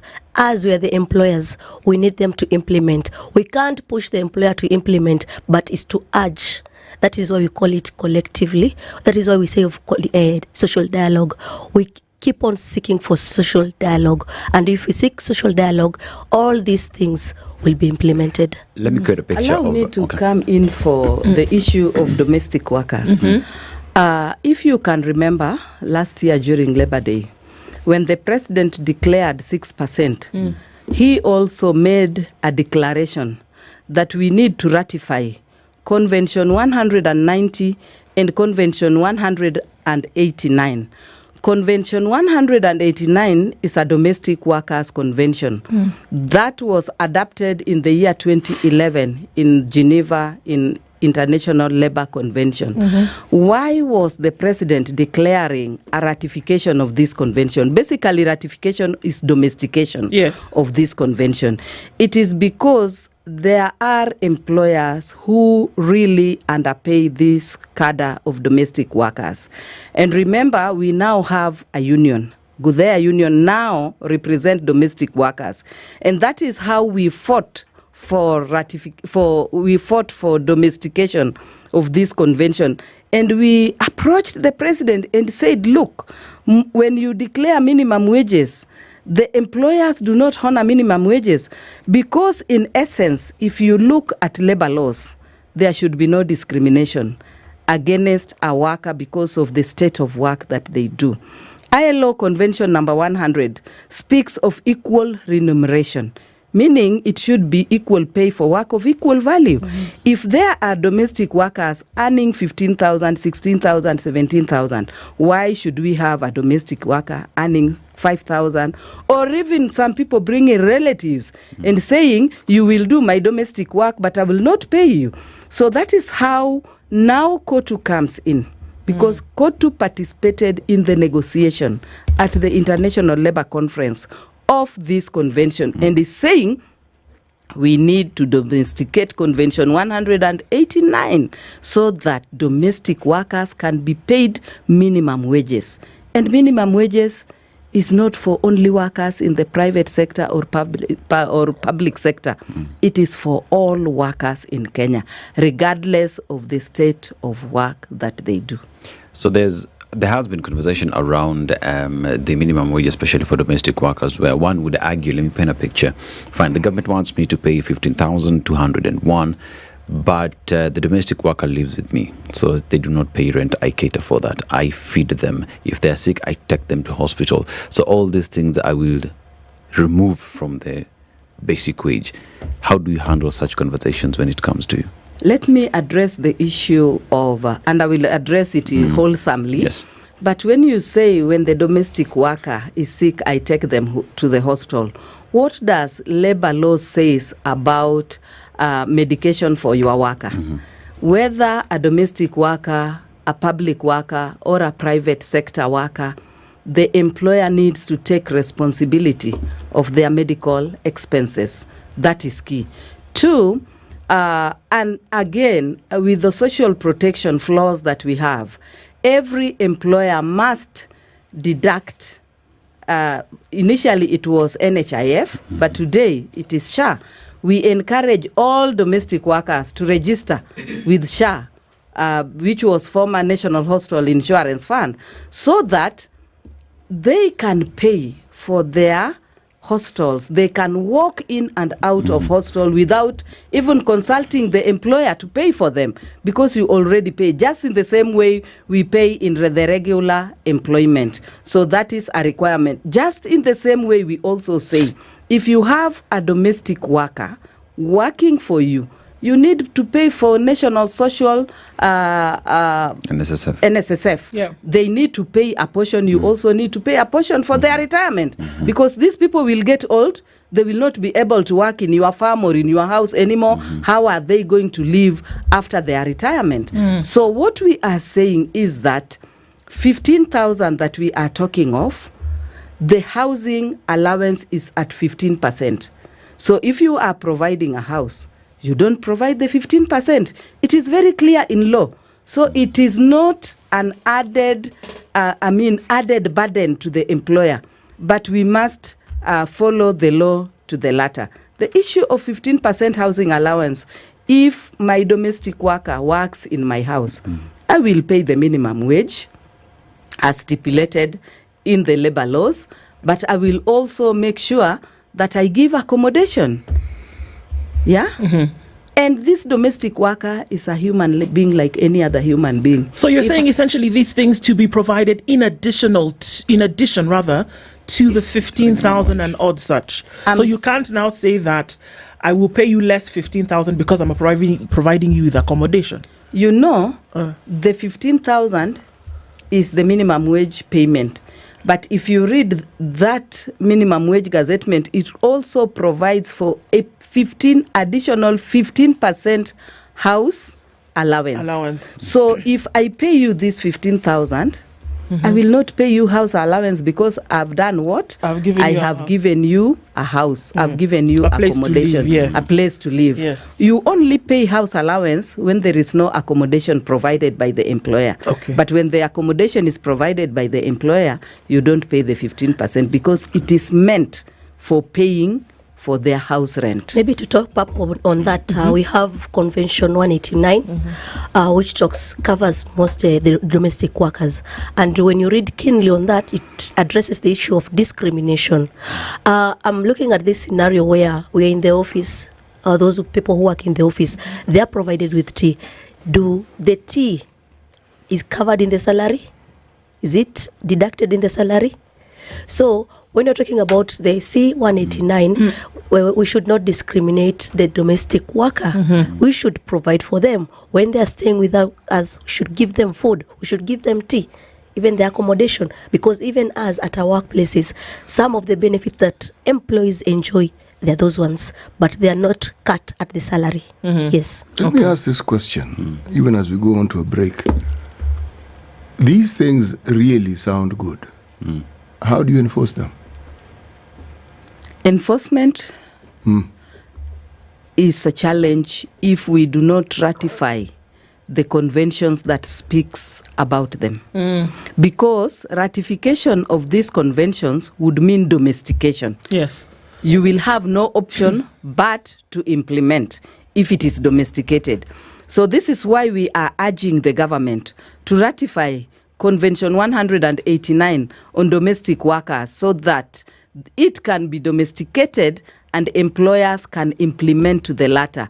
This should not leave out Convention 190 on ending violence and harassment against men and women in the world of work.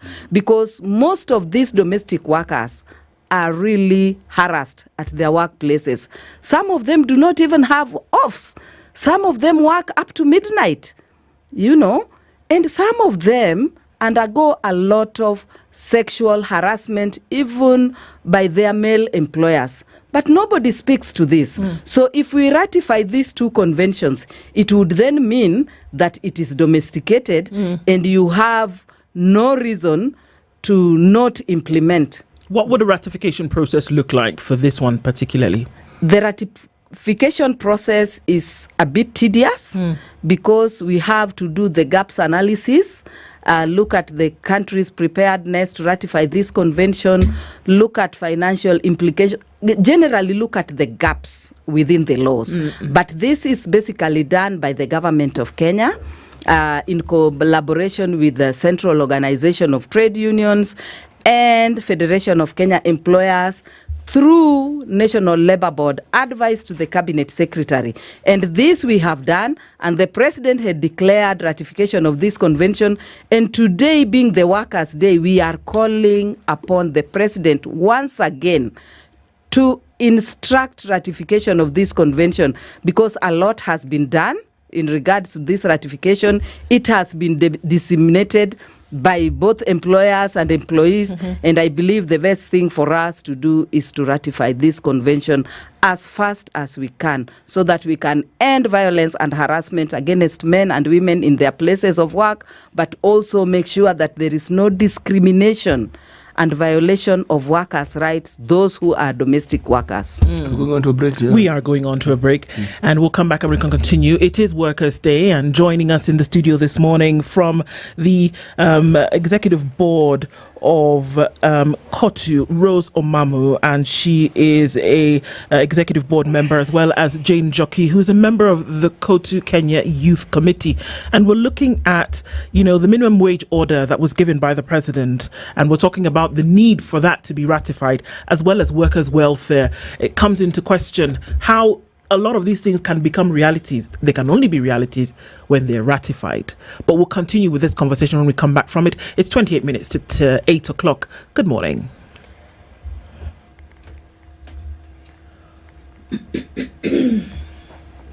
This is the Situation Room, the only way to start.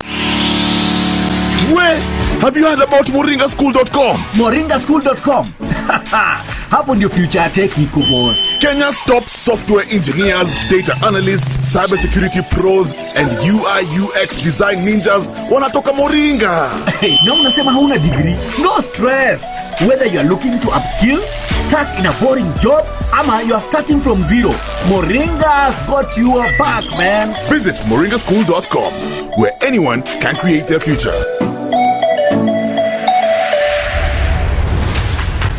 This back to school season, Naivas is your home of deals. Na tunarudi term 2 in style bila kufinya shopping list, kwa sababu Naivas Kiloko imesort uniforms, lunchbox goodies, stationery na school bags. Kila kitu ya back to school iko under one roof. Furahia crazy discount na unbeatable daily prizes kufanya back to school iwe shwari. Naivas, kijaze kikapu kibonge, always saving your money every day. The weather with SpiceFM.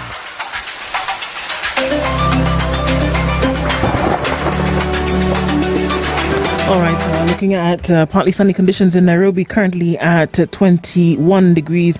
And we're looking into a sunny Eldoret now at 19, and sunny conditions 15 in Nyeri, with 16 into Nakuru. Looking into a sunny Mombasa at 26, and Malindi is sunny at 27. Sunny conditions at 26 in Kisumu, with now 20 in Kakamega. Looking into a cloudy Kampala at 21, and looking into Dar es Salaam, which is sunny at 27. And out into Johannesburg at 12 degrees, cloudy conditions, with sunny conditions at 26 in Mogadishu. And at 14, it is partly cloudy into Addis Ababa. 24 and cloudy in Lagos, and 23 and partly sunny in Kinshasa. Spice FM. Spice up your life. Traffic.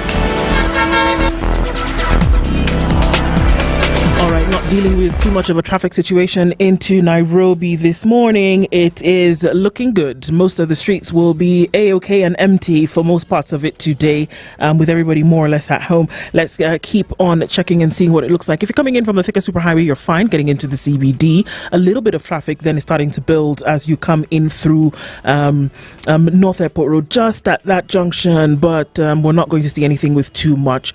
Apart from that, let us know what's happening in your neck of the woods and keep things moving this morning. SpiceFM KE on X, hashtag the Situation Room. Mature, intelligent talk every morning. Spice up yourself.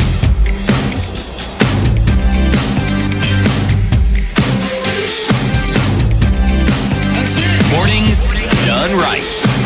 94.4 Spice FM, Nairobi. The minimum wage order and workers' welfare is what we're talking about this morning on this May 1st Workers' Day, with Rose Omamo, who is an executive board member of KOTU, and Jane Jockey, who is a member of the KOTU Kenya Youth Committee. CT?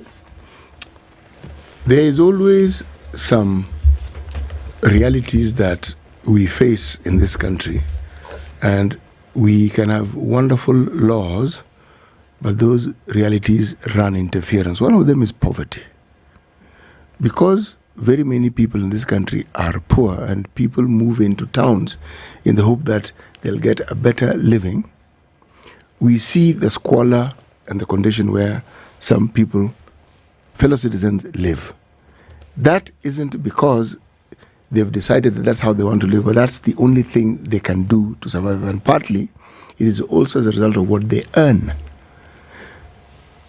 Even if there is a CBA and there's a bargaining agreement that covers the work they do, the employers are able to circumvent it because they know the workers will accept those minimum wages that are way below what is stipulated. Whether you're talking about domestic workers, whether you're talking about watchmen, it is. And these individuals form a very, very large population of those who are employed in this country. It is an extremely difficult task to enforce this. And yet, some of these people are members of KOTU. How do you go around this? How do you give them a fair shake? Because this is the population of individuals who actually require protection more than many others. It is true what you are saying, but I also want to tell you that most of these workers who are underpaid, even below minimum wage, most of them are not members of KOTU. Why? Because KOTU has 47 affiliates. Those are trade unions that represent workers in different sectors. All these trade unions has a role and a responsibility to negotiate for better terms of employment of these workers. When we talk of better terms, we mean they negotiate for their salaries, they negotiate for leaves, they negotiate for maternity protection, they negotiate for lactation stations in the workplaces, and they negotiate for safety and health at workplaces. I mean, there can never be a trade union, and by law, if a trade union has not negotiated for a collective bargaining agreement for 2 years, that union is liable for deregistration. What am I saying? We all negotiate for better terms and conditions of employment for our members. And the members that will lobby the government to adjust their minimum wage, most of them are those workers who are not on a collective bargaining agreement. Like the domestic workers that we are talking of, we make sure that we urge the government to adjust their salaries. And then the Ministry of Labor has a jurisdiction to fully execute the implementation of minimum wages as gazetted by the government of Kenya. If they sleep on the job, that's up to them. But they have the responsibility to execute. It is the Ministry of Labor. You know, that is execution. But KOTU then takes up litigation cases to court to make sure that these employers are compelled to pay minimum wages to their workers. When we talk of poverty in this country, why are we poor? Kenya should be a rich country. Kenya is a rich country. And Kenya should be the richest. Let me say it should be the richest because of what we have in this country, the minerals that we have. We need to be the richest in Africa. But that is not the case. Why? Because we have corrupt leaders, people who are selfish, people who want to carry Kenya on their back. They want everything to be for themselves. But if our resources are distributed equally, then this country should not lament on poverty. But let me also tell you something. If you look at the theme for KOTU this year, it is self-reliance is the key to economic growth. Why do we talk of self-reliance? If we can promote buy Kenya, sell Kenya, you know, we would be rich in this country. But we want to rely on imports. We are not looking at the market. We are not doing analysis on the market challenges. Because when we rely on imports, there are market dynamics there will be competition in cheap imports. And you know, is Kenya becoming a dumping site where all cheap imports should be brought so that they are dumped here? So we're already there. We reached there quite a while ago. Yes. So when we lament of poverty, I am wondering, Kenya is the only country where you wake up in the morning and that poorest woman has a home, has a cow, has a garden to plow, and we still lament of poverty. But this is the thing that you speak about implementation. Yes. Whether we're talking about implementation when you talk about ratification of these conventions, and that there will be implementation agents, which in the cases that you've mentioned, ministries, departments under those ministries. That has been the problem, that we have a perennial issue with the implementation metrics. It doesn't matter what we're looking at. So when you look at implementation as concerns ratification of a certain convention, and who's going to make sure that workers are earning at least 15,000 shillings, who's going to do that? It's the same idea when we talk about now. When you're saying that let's implement some policies, it's the same symptoms of the disease that's running through and through. So what's the problem when it comes to implementation? Because even this thing that we're talking about now, making sure that every worker is earning 15,000 shillings, it's implementation. Yes, it's implementation. We'll be talking about it for years on end. It is because we have there will still be people who are earning 6,000 shillings a month. Because we have stubborn employers who does not regard the law. Because the law is very clear. The minimum wage has been gazetted. Your work as an employer is to implement. And the Ministry of Labor must come out strongly to make sure that they execute the gazetted minimum wages by taking these employers to court for violation of the gazette notice that has been gazetted. You know, like I'm saying, when we ratify conventions, we domesticate them. And when it becomes law, it is a law. You cannot violate the law. And the law should not only be for the poor and not for the rich. Because if we take these employers to court for failure to implement gazette notices, the other employers will follow suit. You know? But How if often- we leave them... How often are they taken to court, and how often are the cases that are taken to court won? We do. And it is to a large extent.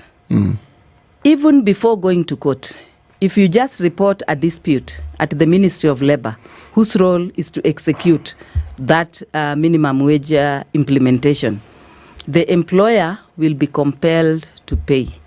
And if they refuse to pay, the ministry will write a certificate of disagreement, which will then go to Employment and Labour Relations Court.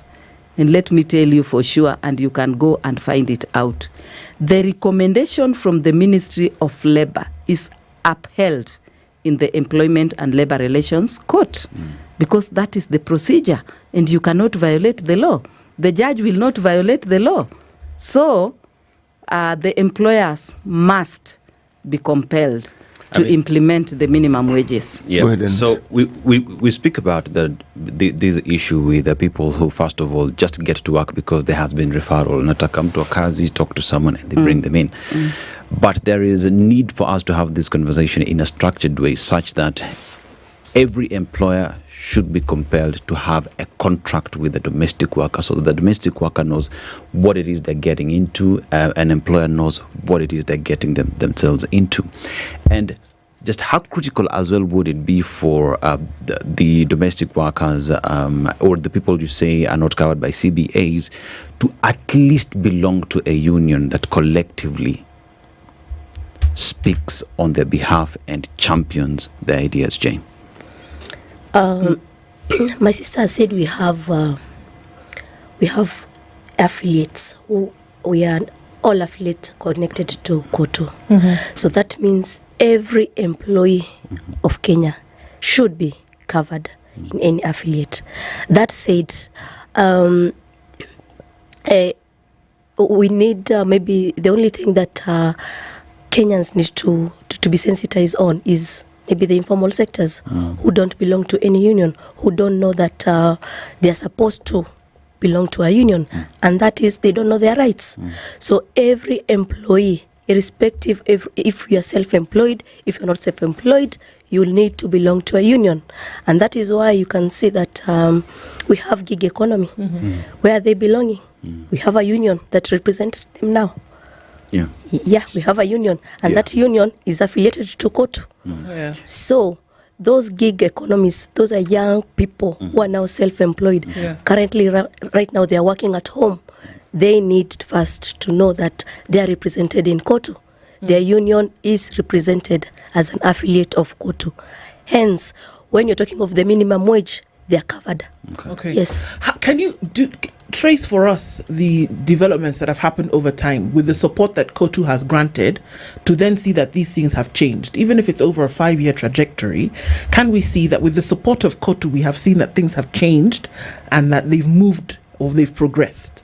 What was some milestones that you see that would have been crossed to show that, okay, actually, yes, when you talk about KOTU now representing, dropping your own, looking towards the welfare of the worker, and we can see that things significantly have changed over time?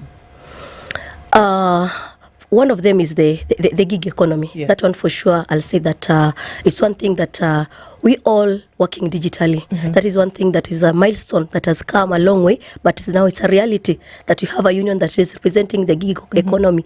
Secondly, it's KOTU having policies and structures that are representing the worker.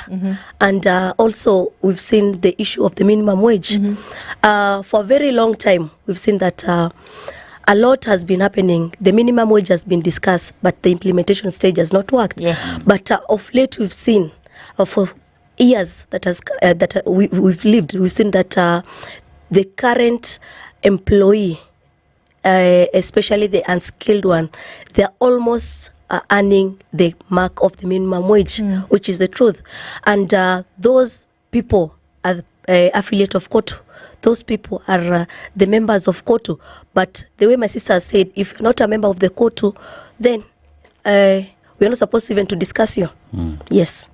And contract, whether signed, or verbal, whether written or verbal, is a contract. And if I employ you and I don't give you a written contract, you are an employee because I've given you a verbal contract. And I need to adhere with the law. Domestic workers are members of KUDEA union. They are represented. And KUDEA is also an affiliate of International Domestic Workers Union, internationally. And the chair comes from KUDEA. The international chair for international domestic workers comes from KUDEA. And KUDEA has recruited most of these domestic workers with written contracts and even those without written contracts. And they are represented effectively.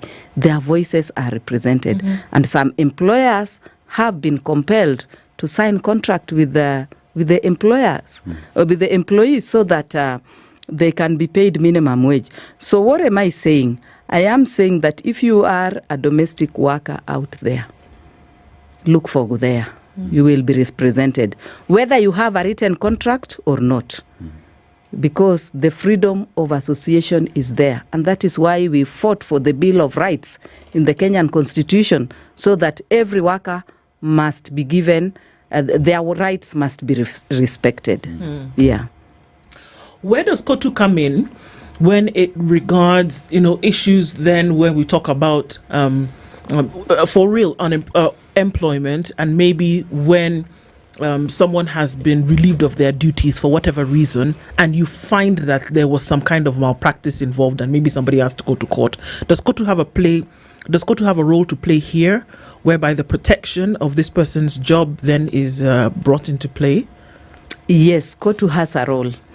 And let me draw your attention to Industrial Relations Charter.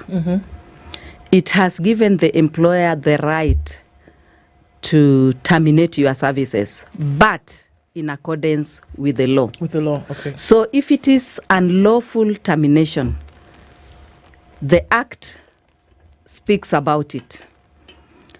Then we have the unions that represent these members, who would then write to the employer and seek to get clarification of why this particular worker's contract has been terminated.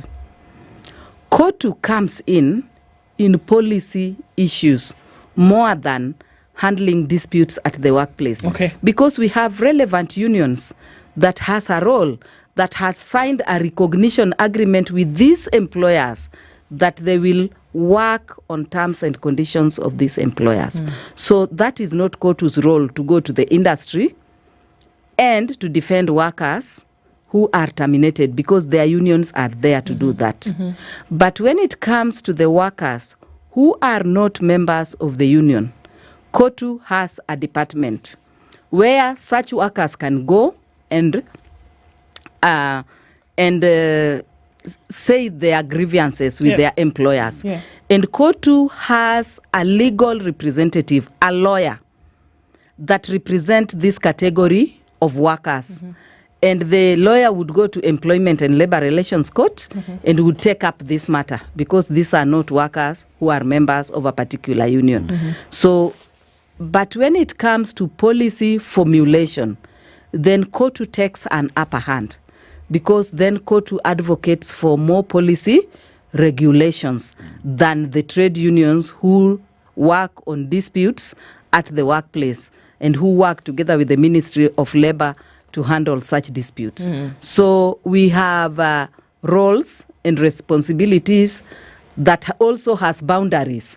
So don't expect KOTU to come and handle a dispute in my union while I am there as the general secretary of that particular union. I should do my work. But if it is over me and I need aid, then I have to invite KOTU now to come and help me in that regard. So you talk about ratification of C-189 as pronounced by President William Ruto as he was giving the 6% increment. And I'm assuming the ratification of the same should be championed by the government. But ever since he gave that ratification, the government he leads has been silent on the same. No, it's not right. The government has not been silent on the same. The government has done a lot of work. There has been formation of different committees in regards to that. It has also been brought to the National Labour Board, where I also sit as a workers' representative. And it has been discussed to a certain level. It has gone a long way. And right now, as we speak, from 5th of next month, this month, we are already in May. So from 5th of this month, it is going to be under public participation. And once it is out of public participation, it will go to the parliament for discussion, and then it will go to the Ministry of Foreign Affairs for depositing at the International Labour Organization. I think a lot of work has been done, and what we are left with is to declare ratification, because the president declared that it should be ratified. The Labour Board has sat to discuss the same. The ministry has done all its work. It has done a gap analysis. It has done so many things. So it is just awaiting ratification. And we are looking forward to ratification very soon. Yeah, it has done its work. Okay. Jane, we look at a different kind of work. The kaleidoscope has changed a little bit when we're looking now at how people work, especially with the younger generation who now might be attached to an organization, in terms of ensuring that they are able to negotiate better. Does KOTU also play an advisory role when it comes to certain things that can you actually come to KOTU to get advice on what you should do when it comes to maybe negotiating a position, ensuring that your welfare is taken care of? Does that happen, whereby previously we would just sit and assume things would happen the way they did? But now looking forward, you can do that with little bits of information. Is there an advisory role that KOTU plays for folks who are getting into employment? Yes, KOTU has a structure. And in that structure, that is why you can see we have a youth representation. We have women representation with a structure.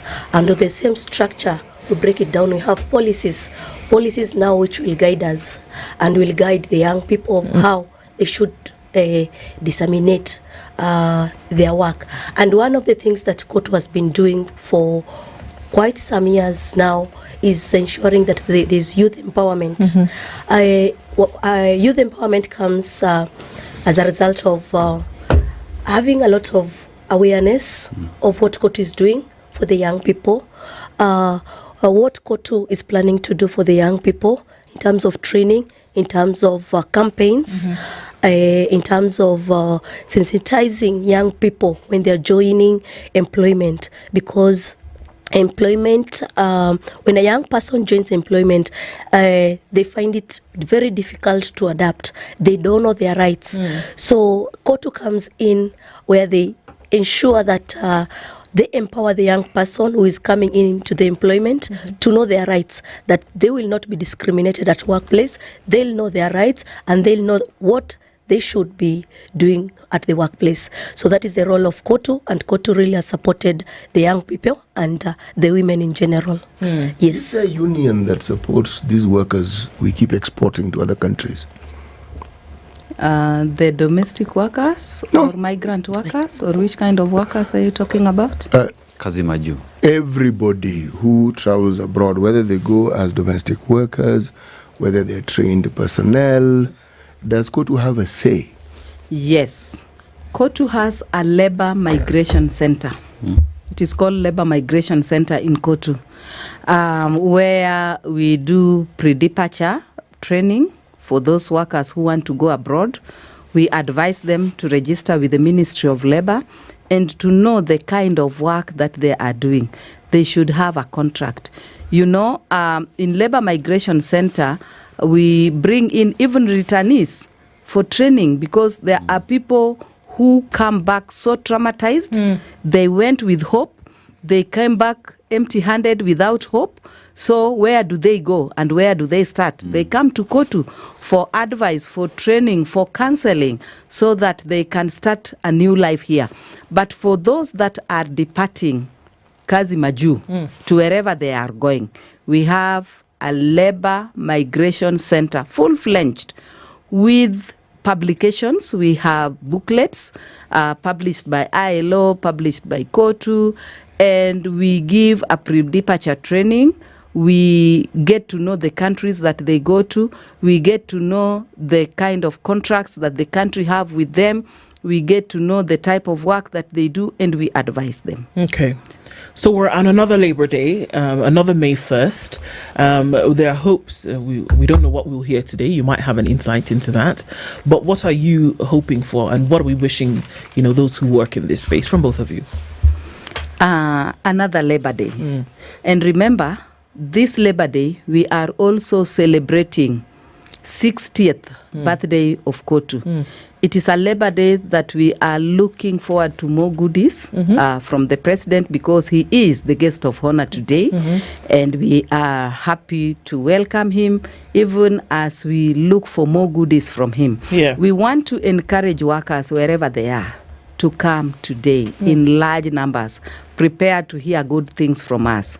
I'm also saying that it is a Labor Day that we are speaking of self-reliance, and we want to urge the government to look into making sure that we industrialize our country, that the companies that were dead be revived, so that we tuzalishe uchumi yetu. We make sure that we produce our own products. We want to make sure that we enhance manufacturing, so that our people can have jobs, so that we don't have hiyo mambo ya hakuna kazi kwa vijana, hakuna kazi, poverty in Kenya. No more. So we are looking forward to a very colorful and a colorful Labor Day, and the president comes with goodies for the workers. Absolutely. Thank you so much. Yes. As we celebrate the 60th birthday of KOTU, mine is to urge, let the young people come out in large numbers.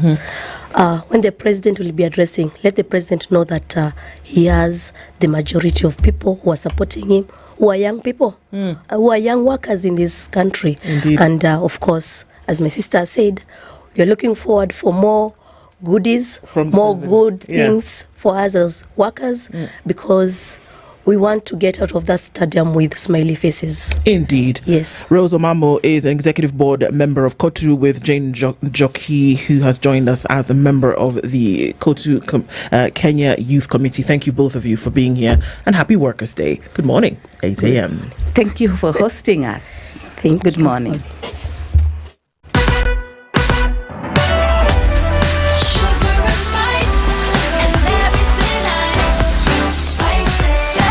Spice up your life.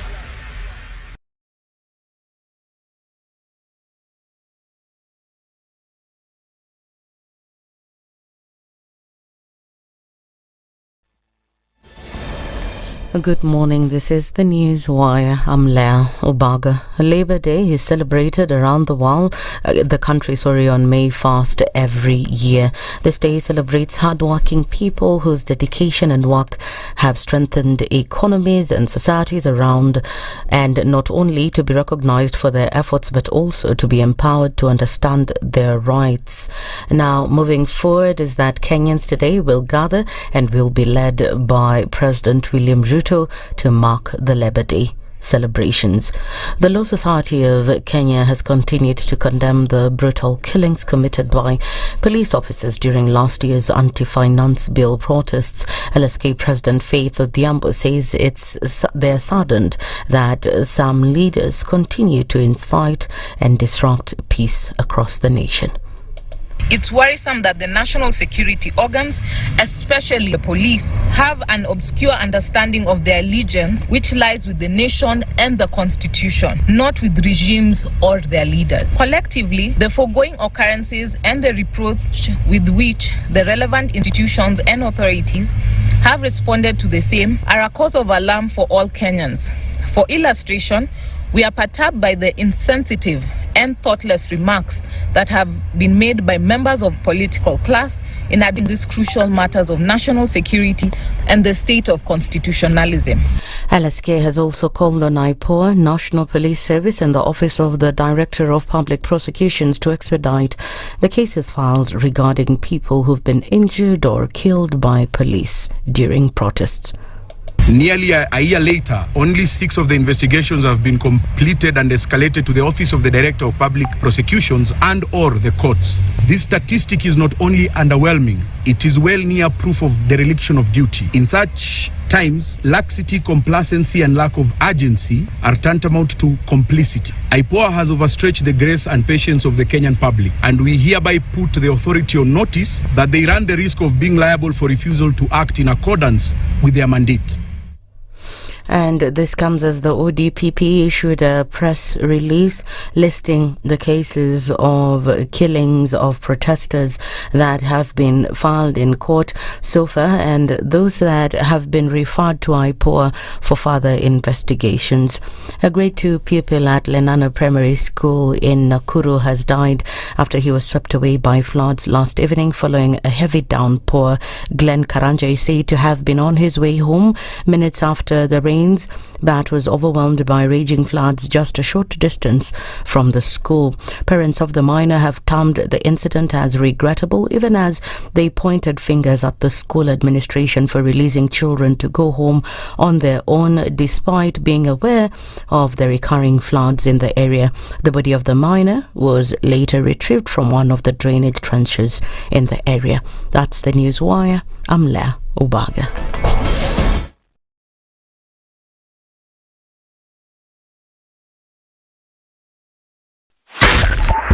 102.5 Spice FM, Kisumu. One of the things that are ailing our country is negative ethnicity. You find you as a state officer, instead of thinking as a Kenyan, you think like a tribal person. Let me tell you something. The biggest problem we have had in this country is a leadership deficit. There is nothing that you are going to do in the process of change if you are not a risk taker. So you really have to pursue your vision to a logical conclusion and even be ready to step on people's toes. When it comes to the economy, you can run away with it. They say statistics are like bikinis. They reveal a lot, but they conceal the vitals. And so government people would throw statistics at you and tell you they're revealing a lot of information to you, but it's really concealing the real vitals. We need to get out of that, because when we want to grow our democracy, one basic thing that really requires to be understood by the political class, by all of us, is institutions are critical. This is the Situation Room, the only way to start your day. Good morning, and I love your show. Thank you. Having come from a Kikuyu radio background, I migrated to Spice because of the content. I was born in a slum, but somehow I got a break in life. So sometimes when you see the sweating coming out because of the passion and whatever it is, behind the noise, there are people, and we share the same umbilical cord. It shouldn't be like that. I am so disappointed. We used to tell Honorable Raila Amolo Odinga that he's doing politics of conmanship, and even President Uhuru Kenyatta, serikali hii ndio iko na conmanship ya hali ya juu. You cannot promise people that you reduce tax, then you double. In politics, there is the issue of trust. For you to turn around and then stab the same people who gave you that trust, there is no other level of dishonesty. Imabo, utaona dunia tu. The Situation Room, Kenya's biggest conversation. Traffic. Okay, so today's that day where traffic is not going to do the thing that it normally does, and there'll be a little bit of that in certain parts. We'll see a little bit of traffic moving towards Uhuru Gardens. At that Uhuru Garden interchange, we know that the Labor Day celebrations are taking place at Uhuru Gardens, and so that's going to be a bit busy. We're already seeing a trickle of that. As you come off of Thika Superhighway, nothing much happening here. It's smoothly moving along, and also a little bit of traffic right around Outer Ring as you come in from the Eastern Bypass, but negligible, so nothing to worry about really this morning. So we're going to be able to keep things moving and moving really well. We'll talk as we move along. SpiceFM KE on X, hashtag The Situation Room. Mature, intelligent talk every morning. Spice up yourself.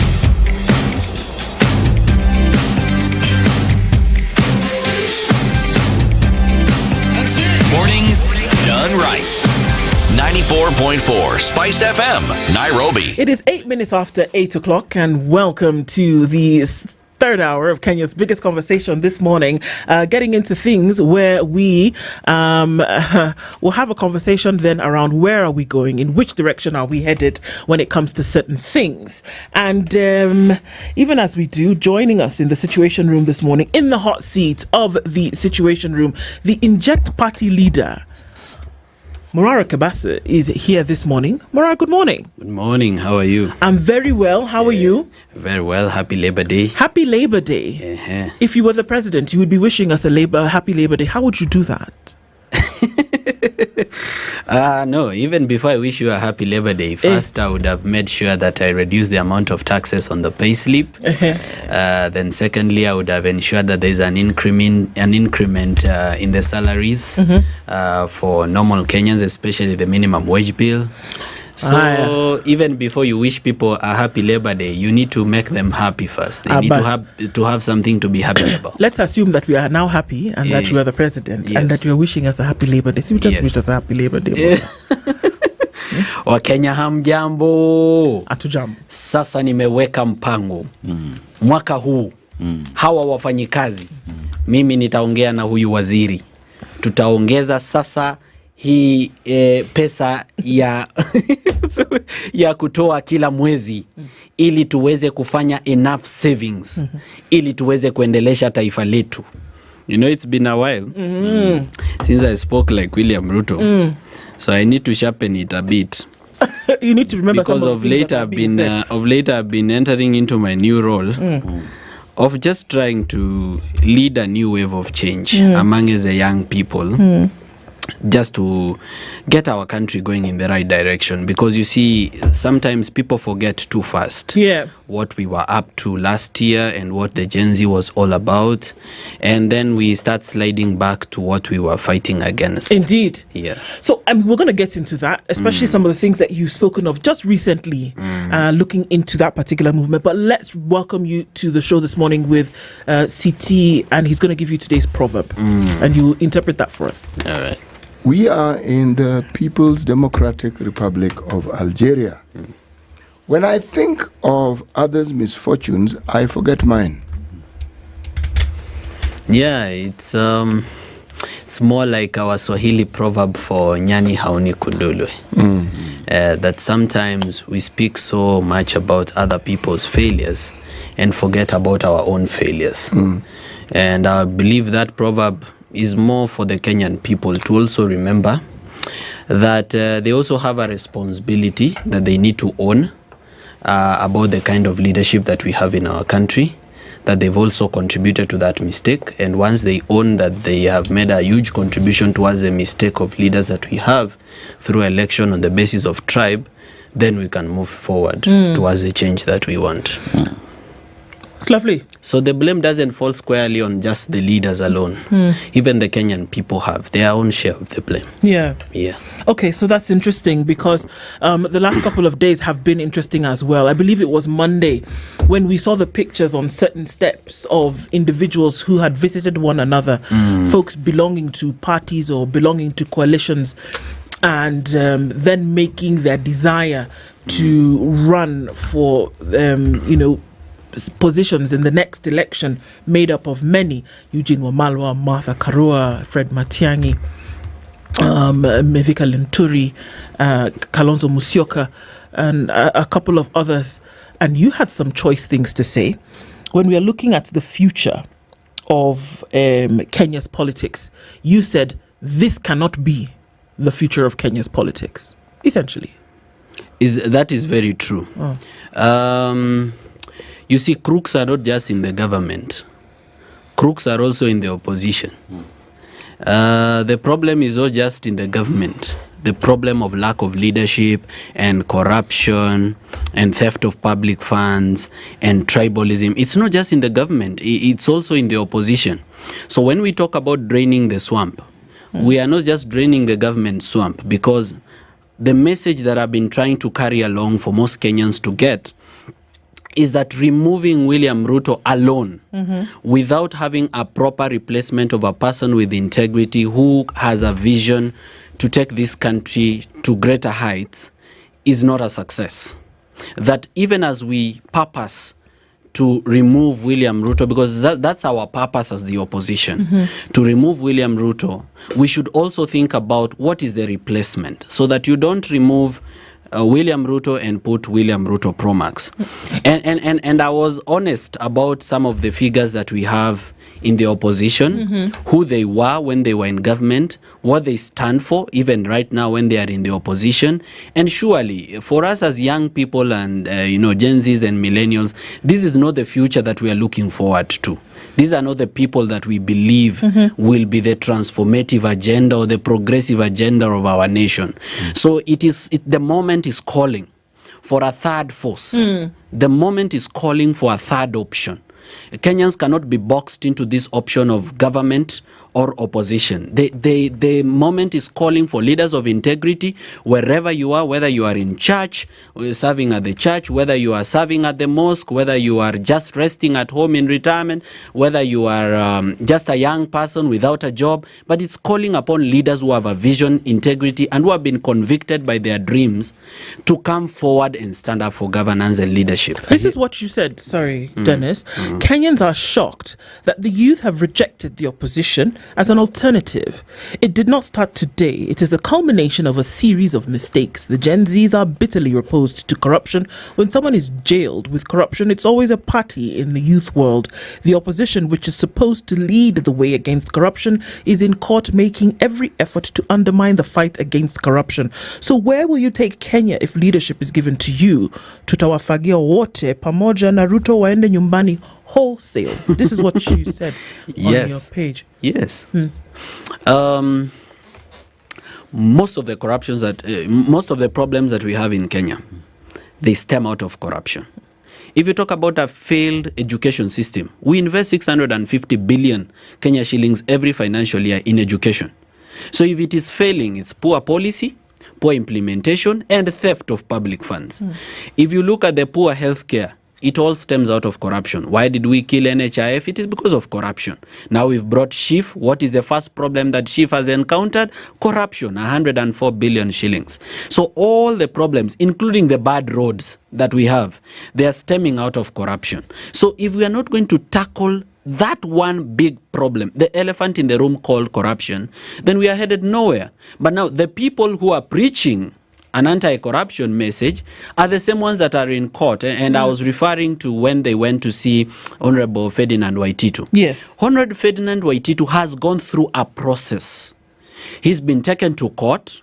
Evidence has been alluded against him. He has gone through a prosecution. He's been put on his defense. He has defended himself, but he has been found guilty of corruption. Then he is jailed. The same people who hope to be our future, who are selling to us a new dream, are in court to defend him against corruption. But I was not shocked because, you see, for example, these people are used to this kind of things. For example, Eugene Wamalwa was Yoweri Museveni's lawyer in 2001. And you know what Yoweri Museveni stands for. So they didn't start today. The same way I said that these problems don't start today, even their behavior did not start today. Most of them, when they were in government, they have a lot of questions. If you begin with just Eugene Wamalwa, they have a lot of questions stemming out of their service during the time when they were in office. Because you remember that the Aurora and Kimwarer dams scandal actually happened when Eugene Wamalwa was the cabinet secretary. This Twake dam, which was supposed to cost us 36 billion, that's now going to cost us 49 billion, was signed under Eugene Wamalwa's term as the cabinet secretary for water. This Itare Dam, which I showed people in the Vampire Diaries, which was actually a loan.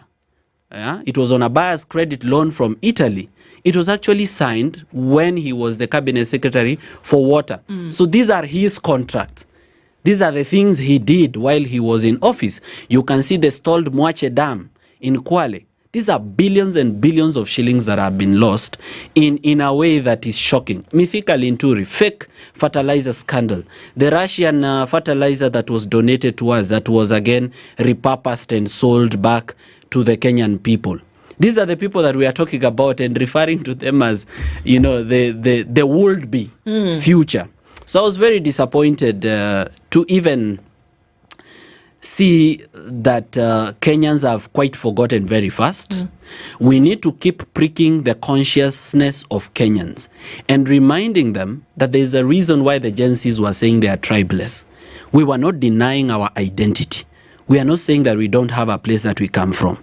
All we are saying is that we don't want tribalism to be the qualification for leadership, where you just vote for somebody from your tribe, even without looking at their history, even without looking at their vision, even without asking them for a manifesto. You just say, huyu ni wetu, kura kwako. Huyu ni wetu, kura kwako.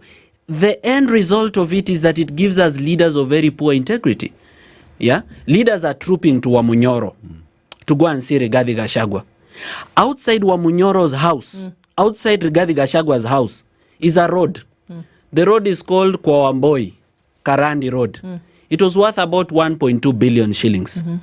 He received a kickback for that road of 15 billion shillings to his bank account. How do you know this? How do you know that? Oh, okay. Let me give you the facts.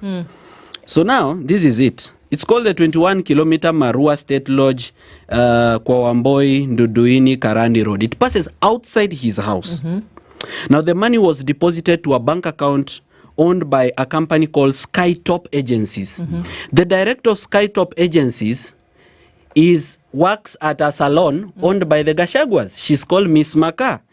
She's a hairdresser. She works at a salon owned by the Gachaguas. And this contract was worth 1.5 billion. Okay. And 15 million shillings was deposited in his bank account. So if this is the person that you're bringing forward to say that now we have a leader, now we have a future. We always see Rigathi Gachagua taking a walk in the mountain, in mornings, It's healthy, yeah. Morning walks. Where he walks, I was there for Vampire Diaries. Just where he usually walks, in Mount Kenya Forest, there is a project called the Sagana River Restoration Project. That project was worth, I think it was about 1 billion shillings. Okay? The Sagana River Restoration Project. It was worth 1.1 billion shillings. This project was given to a company called Baran International and Gachagua's company, which is called Machine Center Limited. Gachagua was paid. The director is Gachagua's PA and CDF manager. He's called Wahome. He was paid 443 million. And the project stalled. And now we are looking at Gachagua as a future. How can he be the future? How can we be jumping from the frying pan straight into the fire? To the fire. Now, Kebaso, as you speak clearly, you've been a jailed community before the entrant of, you've been a jailed community as the opposition pushing this agenda. But here now you raise very critical matters. One would assume that these are issues that you've raised with your crew, let me call them your crew, with your partners in this opposition. Yes. Have you raised these with the party? What have they said? You see, I've sat with the opposition in about 5 meetings. I may not agree so much with Jimmy Wanjigi politically, maybe we may not be on the same side. Okay. But I was happy that in every meeting, Jimmy Wanjigi kept asking the same question. He kept saying, what are we uniting for? He kept asking every single meeting until it became like a bother. But he was asking a very fundamental question. He said, yes, you're saying we should unite. Cross-political and cross-generation. Young people and old from different political parties. But our unity cannot be just to remove William Ruto. We have to offer a better future. So what are we uniting to do? And that question, was it answered? It was never answered because you cannot ask the problem to be the solution to the problem. How do you expect the problem to answer you on what the solution is to the problem? And they are the problem. And even when I saw Honorable Kalonzo and Honorable Eugene, whatever I'm speaking about now, which began about 2 days ago, is something I've been speaking privately. But it has gotten to a point when I can't keep quiet. So is it official that you're out of that? Completely. I should not be counted there. Let them own their own mistakes. Whatever shall befall them is upon them. But for me, as a young person seeking better leadership, it will be a very great mistake to betray the blood of those who lost their lives on the street, whose brains were splattered after being shot by police, fighting for better governance, to just join in an opposition that is not offering a better future, that is not offering justice, that will not audit the debt because they are the source of the debt, that will not pursue corruption because they are corruption itself. You call them tumbocrats as well. First of all, what do you mean? Tumbocrats are people that are greedy. You know, there is greed that is in Kenya that is amazing. You see, we expect you to steal if you are needy. If you are hungry, you can steal food. We may justify it. But we have people now who steal even what they don't need. Your shoe is size 45. But you steal somebody's shoes who is size 42. It is called the primitive acquisition of wealth. Most of these people that we are talking about, they are not poor. Primitive accumulation of wealth. Primitive accumulation of wealth. Yes. These people that we are talking about, they are not poor. No. I can tell you their net worth, some of them. Mithika Linturi's net worth, 530 million. Sorry. Rigathi Gachagwa's net worth in the billions.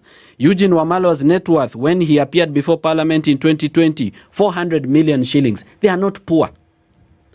But somebody still receives money from the consolidated fund while purporting to be in the opposition. Yeah, you are in the opposition, you are opposing William Ruto, you are calling us to say, hey, come, let's hold a press conference and speak against extrajudicial killings. In the evening, your PA is at a parking lot in a shopping center in Karen receiving 2 million bob. Where did it come from? There is no free money. If you've been given 2 million for free every week, it is coming from somewhere, and most likely from corruption. And Morara, this is not just conjecture. We know these things to be true. And one would ask, were you in the parking lot? Did you see? Did you understand what that money was passing? If it actually did? These are the questions that you'll be asked. You see, it's okay. At this point, it's okay for somebody to be in doubt. But the sky will clear as time moves. Things will become more clearer. This fog and mist, which we are shrouded in, where we don't see people for who they are, with the time, it is going to fade away. Some of these things that we are talking about, they will come to light. It's not just Morara speaking about them. There are many, many other people that know these things. I just don't know why they don't have the confidence to say them. Habit. It's the tyranny of habit. If over time you have witnessed and seen your parents, people who are older, accommodating what is patently wrong, you will know it is wrong. But as Africans, we very rarely want to disagree with our parents publicly. Yes. If then, as you grow up, you realize that we have accommodated what we call small corruption, and we've made it a way of life to the point where we even talk percentages. If it is 10%, it is not that bad.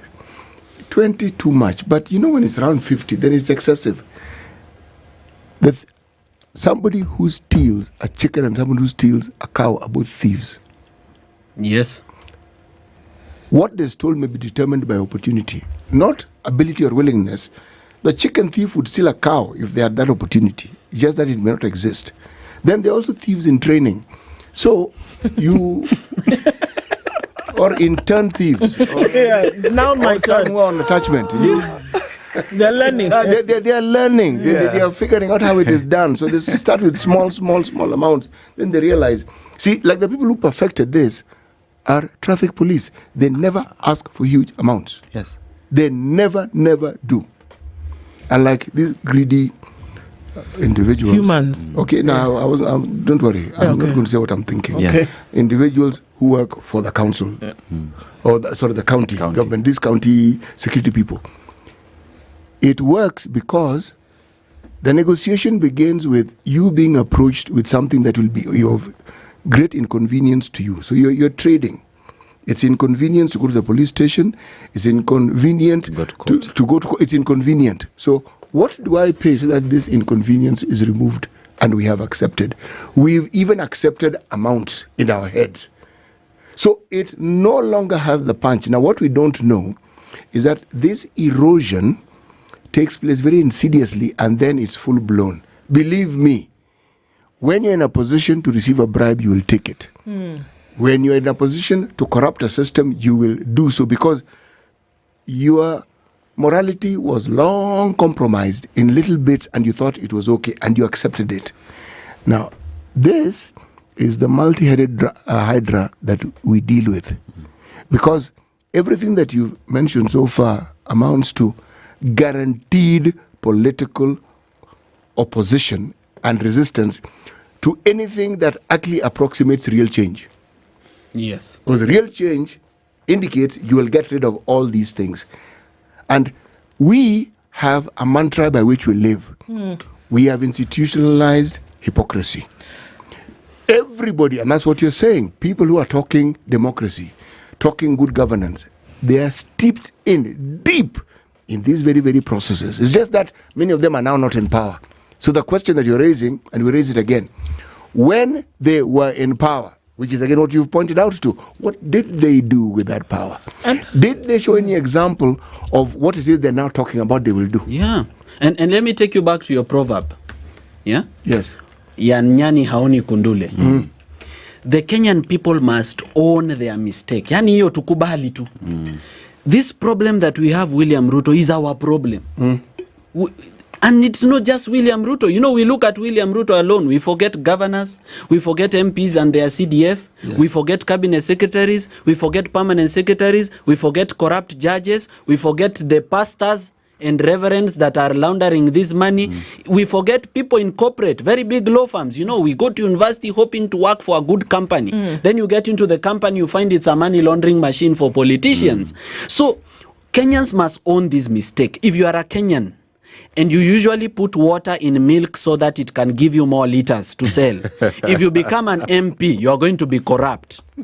If you are a Kenyan and you are a conductor in a matatu, and when given 1,000 shillings, you say, umenipea mia, to avoid giving me back my change. If you become an MCA, you will be just as corrupt. If you are a Kenyan parent who buys exams for your child to pass KCSE, which has now been phased out, that child, when they will become a governor, they will be like the governors that we have. Yes. We have bred a society that accepts, tolerates, and almost rewards impunity. Because now people become corrupt, they are voted for. People are sentenced to jail and are re-elected as members of parliament. Yeah. So we need to fix ourselves before we fix this government, before we even fix this person called William Ruto. We need to introspect. We need to look at ourselves as a society. And we need to understand the language of doublespeak of politicians. For example, Uhuru Kenyatta just told the Gen Zs, fight for yourselves.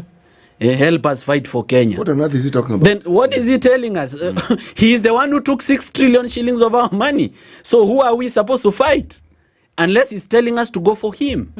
The amount of money that was stolen under the Uhuru regime will amaze you, because even on election day, we lost 12 trillion shillings, 12 billion. Sorry? Yeah. Election day, when William Ruto is being voted for to be president, we lost 12 billion. How? It was withdrawn from the treasury. Just like M-Pesa. They just withdrew it. They said they are going to buy shares for Jamhuri Holdings, for Africa Export-Import Bank, and for Africa Trade and Development Bank. We lost 12 billion. On Eurobond, we lost 200 billion shillings. On COVID-19, the KEMSA kits, we lost 200 billion. On SGR, we lost 600 billion. We paid twice for the project. On Huduma Number, we lost 10 billion. On Maisha Number, we lost 1 billion. In NYS, we lost 1.9 billion. We promised children laptops. We lost 24.6 billion. With NCPB, we lost 1.9 billion. BBI, we lost 2 billion. Imperial Bank fraudulent schemes, 34 billion. Now, when you say lost, what do you mean? That is the money that was stolen and cannot be traced, and nobody can find it. In fact, let's begin the first one. Is it really that it can't be traced? Let me tell you the exact words in the Auditor General's report for the 12 billion. The 12 billion shillings, the Auditor General says this, the 12 billion shillings, which was part of the supplementary budget for 2022-2023, cannot be traced. They have tried to call even the Africa Exim Bank. they are not picking their calls. Nobody knows where it went. But the bank exists. The bank exists. I'm asking. So if you are a Kenyan and you are a teller at the bank and you are a manager at the bank and you know that this is money that belongs to the road outside your house, that this is money that belongs to your local hospital, which you might collapse very soon and be taken there. And this money belongs to food for people who are in hunger. Or this money belongs to internally displaced persons, IDPs. Or this money is supposed to guarantee you security through the national security apparatus. And you're still passing it around in accounts. You are the ones helping. You're even the ones advising them, by the way, if we send 1 million or 2 million, it will be detected by this central bank. Let's send 999,999 shillings. You are even the one advising how they will steal. Then that's and how this we're is getting, money belonging to you, your tax. I'm already getting a headache. But you know what? It's necessary that we have these conversations, because then the question then becomes, as we point out these things, where then are we asking Kenyans to look for a proper future leadership? And how are we sure that those folks who join the system, however they get in, will not be drinking from the same waters? We'll come back and continue with that. Morara Kebaso is our guest this hour, and we're looking at some of these issues. How do you make the decisions going into the future? And I'll remind you that it is back to school season. It's a week where children are going back to school all over the country. Let NIVAS be your home of deals. NIVAS has walked with Kenyans through celebrations, and now, as students get into the longest term of the year, NIVAS is right there with you again. Prepare your children for the new school term. Don't cut corners on their shopping, and get fully loaded at your NIVAS Kiloko near you. Make every item count. Kijaze, kikapu, kibonge with NIVAS.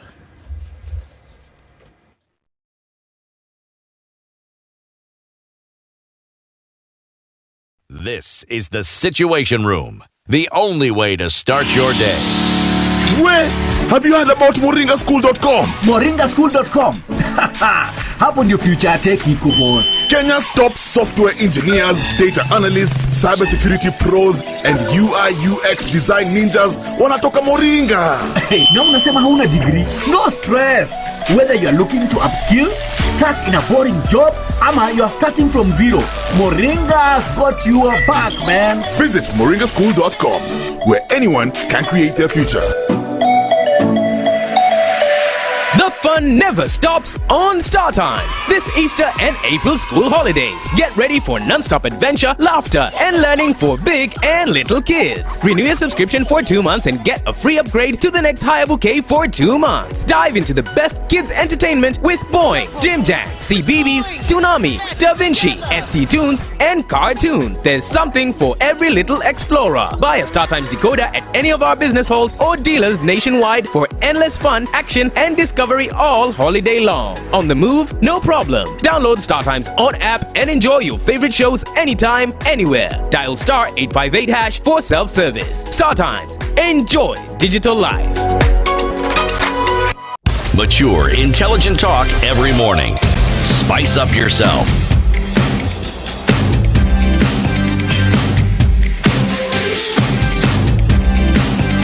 Mornings done right. 94.4 Spice FM, Nairobi. Maraga's never done even one. And it's still hot. The conversation continues. In the hot seat this morning is Morara Kebaso, and he's saying, you know what? There are certain things that must be done. We're not asking for favors. So it's beyond the thing of, we're going to vote in a new government to remove the current. It cannot stop at that, but that you must be looking towards progressive leadership. Yes. And whether it is a younger leadership or it is an untainted, unbesmirched leadership, the question is, how can you be sure that whoever goes, because you talk about it, it's everything, all the waters are infected. So how will you ensure that the one that you put in, or how can you be sure, Kebaso, that the one that you then put in or that you resolve to vote in will not go and drink from those waters? Well, we need strong accountability institutions. We need our institutions of accountability and checks and balances to be strong. For example, we need a working parliament. We don't have a parliament. Parliament is the body that was given power under the Constitution to not only invite a cabinet secretary to answer questions, but even to impeach. It was given power to not just summon a president, but even impeach a president. When we have a parliament where every member of parliament is a contractor, every single member of parliament is a contractor with Kera. So if you raise your head to speak against the government, they pull your file from ESCC for the tender of the road that you did with Kera. Or they pull your CDF file of money that was meant for bursaries that got lost. Then we have a compromised parliament that then cannot check the executive. I'm asking the young people of Kenya. You came out to the streets. You said you want better governance. The people you are asking to give you better governance are incapable, unable, completely, impossibly unable to give you the good governance you are asking them for, because they benefit from this system as it is. So if you want to change this country, stop limiting yourselves. Stand up, be the members of parliament, be the senators, because you qualify and you have the numbers. 15 million votes is enough to have a whole parliament, a whole senate, and a new president. Stop underrating yourselves. Stop seeing yourselves as voters. Sisi ni voters. Think of yourself as the leaders you are looking for. And when you occupy those positions of governance, please don't embarrass us. Morara, we talk about position of leadership in the country. It is never given. You take it, right? And even as we get to taking these leadership positions, we want people who have clean track records. Many individuals out there, talk of Emeritus CJ Maraga is out there running for leadership and everything, but the young people as well must want these things so badly and the change that they do desire. One would ask, what would your shadow cabinet look like in terms of having it right and getting it right? First, we need to reduce the size of the cabinet. Even before we talk about the individuals who are supposed to be in the cabinet, we need to reduce the size of that cabinet. One of the problems we are dealing with is wage bill, not just in the national government, but even in the county governments, where 70%, 80% of the money goes to salaries, remuneration, gratuities, and then we are left with very little money for development, and the rest goes to the payment of debt. I cannot say here on this show on SpiceFM which individual I would give which office. But I would say it this way. Indeed, in Kenya, I have met and seen and interacted with leaders of integrity. My question to them from this show is, why are you afraid of standing up? You see, when good people keep quiet, then they should not complain when fools lead them. Kama we unajua we ni kiongozi mwema, lakini umelala kwa nyumba, wash ndiye ana campaign ama mtu anafanya sex trafficking, ama mtu ambaye anafanya gold smuggling, yeye ndiye ana campaign, ama somebody who owns a brothel, yeye ndiye ako kwa campaign trail, anatafuta kura. We unataka kura ikuje kutafute kwa nyumba kweli? Actually, it's a little more complex than that. Sometimes there's a category of person who actually understands that politics very well. They may even have participated in it in the background somewhere. And probably what they saw and how they understood the outcomes, it dented them permanently. They realized this one, hapana. Hapana. I agree with you. No, I am this one. Let me do other things. Do we have an understanding that so long as we don't have a supportive public that also yearns, it begins with the leadership. We give the example of Michuki rules. We give the example of that Kibaki era, a brief period there when a lot of sanity came back into the country. The citizens joined in. When the matatu owners pushed back, they were told, it is okay, we will walk. It is all right. They towed the line and order came into that industry. But if I take this discussion to a larger platform, whether I'm talking about El Salvador, whether I'm talking about Tunisia, whether I'm talking about Ethiopia, whether I'm talking about Ukraine, these countries got new leaders.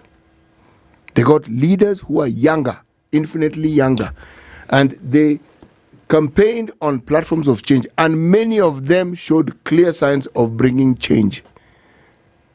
If you look at Zelensky, one of the things he has not been able to do is deal with the oligarchs. Now, the oligarchs are what we call cartels here. Yeah. Okay?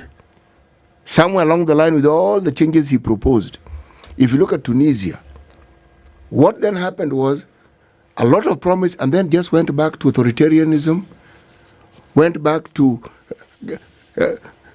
jailing people. The very things, and this was after the Arab Spring, which they thought we are going to escape from this. Our neighbor Ethiopia, wonderful changes, even won a Nobel Prize for his efforts. Then the Tigray issue comes along, and my friend, it's like all the gains. And this is a man who had even penned a peace agreement with Eritrea. They had been enemies for a long time. Suddenly, it's like we're back to factory settings. This is my submission. A public that understands the role they need in helping keep the leaders in check. I grew up in a time where when you came home with something that parents could not do the arithmetic and figure how you got it, from the time you're in school, you're told return it. Even if you say, my friend gave me, return it. Return it, yes. Return it. Do the parent of that friend of yours know they gave this to you? Accountability was ingrained. I grew up in a time when you could not bribe a policeman. They used to wear shorts, by the way, and stockings out right up to you with the gutters. Oh, nice. You could not bribe a policeman unless you wanted to be jailed. Yeah. Okay? Yeah. So the things we talk about are not impossibilities. They are things that we have seen. But we have a problem of we've been jaded and traumatized so much that we like to take a path that offers least resistance. Yes. Change requires you to confront things and to attack resistance. Do you think that there are enough, or do you think that there are folks who are ready to embrace that change and to do the hard work? I believe that the younger population is ready to embrace change, and that is why they've been at the center of my messaging.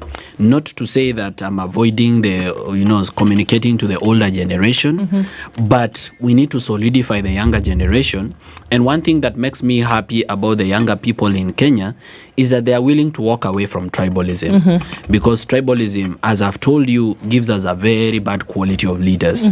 There's something that City has said about being ready to get into the murky waters of leadership and how dirty politics is, and why some of these leaders of integrity avoid politics because it's very dirty and it will dirtify them. And that is true. Yeah. That's not easy, especially in this era of misinformation, disinformation. Yeah. We have an army of bloggers on social media with 20, 30 Facebook accounts. Guns for hire. Yeah, accounts for hire. One person has 20 X accounts, another person has 20 X account. If they flood on your post, if you are a woman seeking leadership, they will sexualize you. They will make you a hooker. They will strip you in front of your children. They'll create AI images of you naked. They'll create fake videos of you being caught red-handed under the bed sheets. Politics is very dirty. I was a man enjoying my life until when I decided to be active politically. When I became political, I became a con man. Yes. I became this, I became that. But this is it. Good things are cooked through fire. If you avoid the fire, you are avoiding the blessing. You cannot avoid the fire and expect to be diamond. That's true. So this is a stage we have to go through. Because if and when somebody becomes president, even if it were me, I'll have to deal with some of these issues. For example, if I become president in 2027, one of the issues I'll have to deal with is how do I recover stolen public funds, and how do I balance that against the peace and stability of the nation?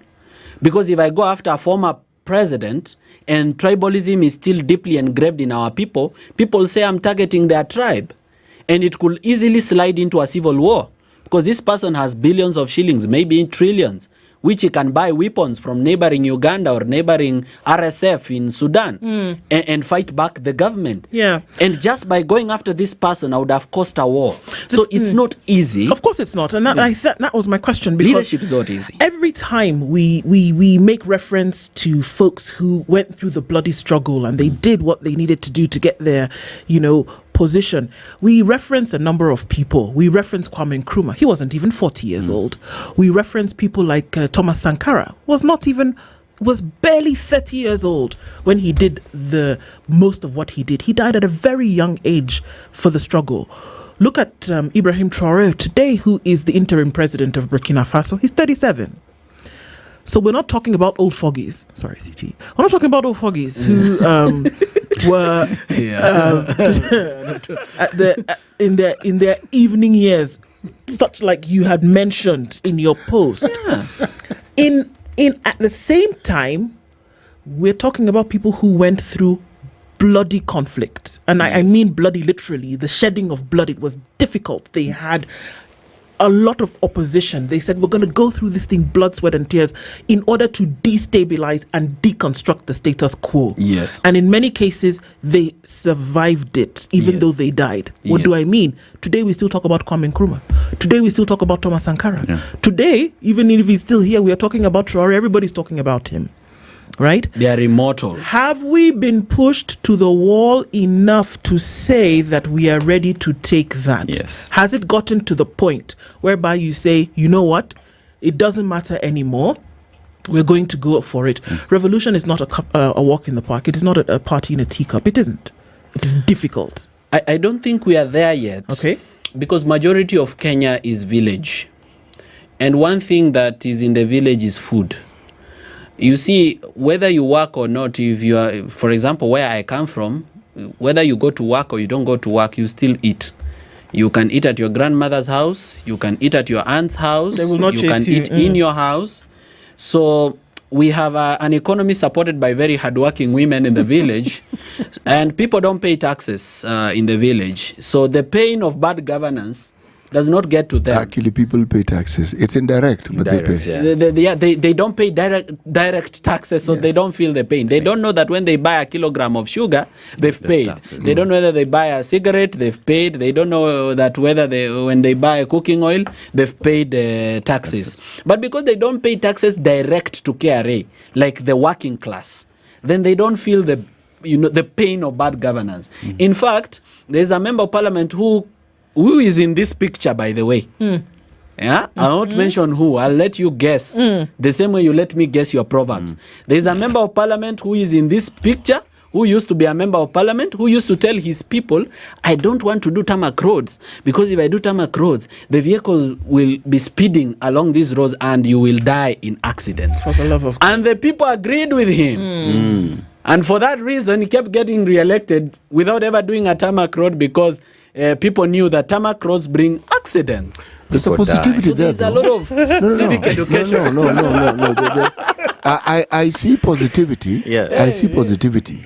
And the answer to your question lies in many issues. So let me contribute to one of those many issues. Kenyans are willing to be led. Yes. They accept leadership. They will even believe in you. So are we saying that people who mean well and have the spunk to actually do the good they say cannot lead? They can. The problem is getting people to see things differently. What difference do I mean? Do we have, and I'll present as in the form of a question, leaders who want to champion change but have no wish to be elected? And I equally ask another question on the same. Are Kenyans ready to lead this change that they want to see? Morara? What I would say is that Kenyans are waiting to be led. And sadly so, majority of the Kenyans want to be led by the kingpin of their tribe. The problem with the kingpin of your tribe is that the kingpin of your tribe is most likely a former deputy president or a former minister who had corruption cases. So anytime William Ruto needs them, he calls them and they go by running. In fact, he might buy all of them. In fact, he might buy even some and just leave them in the opposition to keep holding brief. So if you keep following your tribal kingpin, you should know that your tribal kingpin is also following his stomach. So you and your tribal kingpin are following the stomach. You come from a region that is very democratic in the way they elect. Yes. ODM for a long time held sway, but people are elected in parties which you didn't even know of. Yes. So essentially, they have shown they will elect the person. It's true. The person, not necessarily the party. The people who even hopped parties and they still get elected. That's true. Silvana Sosoro was elected on Kenya Social Congress Party. My member of parliament for Borabu constituency used to be Ben Momanyi on a Wiper ticket. Machogu, who used to be the CS for Education, was elected as a member of parliament on the National Agenda Party of Kenya. We elect everybody. Even Richard Onyonka was elected on Ford Kenya ticket. And he has kept changing and he still keeps getting elected. Yes. You see, the point I'm trying to make is this thing we're speaking of with regards to our citizenry already exists. It is as, yes, our people are already that way inclined. Luo Nyanza, which predominantly votes ODM to a child, we have pockets of people, yes, and even the unborn one. We have, in fact, the first voice you have a child is ODM, okay? This show. Now, nothing like the situation room. Oh, yes, okay? David Ochieng, Shakil Shabir, a Kenyan of Asian descent, okay? Haki. Obado. Gaza. PDP. Yeah? My own MP first got in on PDP. Yeah. Okay? So it is, and if you go to the mountain, man, that democracy you see in Gusiland, they have it also. Yeah. People are elected on parties you've never heard of. And they rarely come back. That's a little detail. But one time out. Yeah. Even that one time out shows you the level of democratization that they have. Yes. The qualities that we seek, we have already. And that's why I asked, if I go back into history and I look at people like Martin Luther King, Malcolm X, Mahatma Gandhi, these people didn't want to be elected. Yeah. Mandela was given that job of president and was a one term, but Mandela was not campaigning to be president. He was campaigning to bring about change. Why do I say this? There's infinitely more gravitas if you want change and there's nothing you want the citizens to give you. Because if there's something you want the citizens to give you, then you've already started trading with them. They figure, okay, you have told us what you want. Now, what are we going to get? If you do not want to be elected, there is nothing to bargain with. Yes. What are they going to bargain with you? and there's also something else that we should not forget in this conversation, and that is the issue of campaign financing, because I believe that is what's scaring most of young people and leaders of integrity from getting into governance, because campaigns are quite expensive. Must they be expensive? Fellow Kenyans, are you ready to stop taking money from politicians so that these campaigns can be cheaper? Secondly, for purposes of campaign, moving around to be able to sell your message, you need some financing. Are we ready to change our attitude towards campaign financing? Because to be a president, you need about 5 billion for campaign. To be governor in Nairobi, you need about 400 million. To be a member of parliament, you need about 50 million. Where is a young person who has no job or who is just a JSS teacher supposed to going to get this kind of money to campaign? Come back on that, but I want to put a question in here, because we do have jurisdictions in the world whereby you have what they call PACs, and PACs essentially put together money for campaigns. So you will have, whether it is influential people in society, whether it's celebrities or things like that, we will see people coming together to form these PACs, and they're putting in significant amounts of money for their candidate to run for election. Are you proposing the same thing for young people who may not have a kitty and say, Morara wants to run for president, look at what I'm saying, put your money behind me? This is what I'm telling the young people. I've already taken the shame out of fundraising. I've already borne the brand for you. I am the one who is taking the hit for raising funds from the public. Now, since I've already even when they taken called the you shame, a scam and a fraud, and I'm and still one who doing is it. taking money for, and I will always do it because I know that's the future. That's the only way I can kick the door open for young people to come and occupy these spaces. So, since I've already taken the shame out of this, and nobody can shame the shameless, now start. Do not be afraid. It doesn't have to be publicly, it can even be privately, but don't be afraid to approach people of influence in your circle or in your society who you believe can assist you finance your movement, your campaign posters, or even your videos for you to be able to campaign and deliver the governance of vision that you have for people. Don't be ashamed. Usiogope kuomba. Itisha, because when you ask money from people, you'll be accountable to them. In fact, leaders who raise money from the public, they rarely ever betray the public because they know the consequences. If the public has contributed even 100 bob to your campaign, it's very personal. By the way, sometimes on social media, you see Kenyans angry sometimes with some things I say. It is because they invested and they don't want their investment to go to waste. Indeed. That is why I'm put on a very high standard of accountability. Can that narrative change? Can that narrative change? Because we are fixated on these huge amounts that must go into elections. And you'll be told billboards, blah, blah. I get all that. I understand it perfectly. If you want to campaign in a village, you know the leaders in that village. The same money that they would give you, is it possible for those villagers to agree that they will boil bananas and maize? They will, and you'll also contribute to that maize, and porridge, and even tea, and you'll come for that gathering. Is it possible? Yeah, we can fundraise resources that is not cash. Let them resource that meeting of yours, and you contribute as a member. I'm giving a simple example because if you want change, you must start with change. Yes. But when we talk these huge amounts, they represent our reality, but must they permanently be our reality? No. However, we cannot take away, even in developed democracies. Right now, we have an election in Canada where my role model, Pierre Poilievre, is running. We just had an election in the US for Donald Trump, and you've seen the costs of those campaigns. The society can always raise resources for you. For example, if the young people were to say, we are raising a president, what you do, don't print posters. Just make a design. Post it on your Instagram and on your Facebook. We are going to share to all the people that we know. And apart from that, we are going to go to the nearest cyber and we will print for you. And we will put help you at our village or at our street or ward or wherever we are. And I think that's the way to go, because if you can't go it alone, you have to then go it with people who will then be able to support in the smallest way possible. It's many drops that make an ocean, isn't it? That is very true. But the long and short of it is that our reality in Kenya as we are now is that the government that we have today of President William Ruto has indeed not been able to deliver its promises to the people. It has presided over enormous corruption.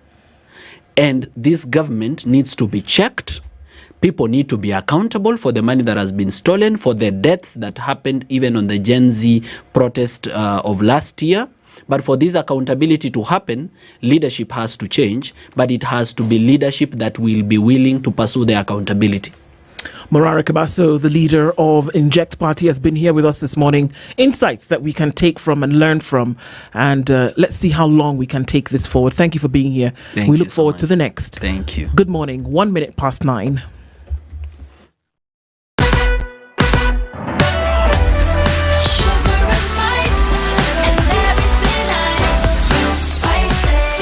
Spice up your life.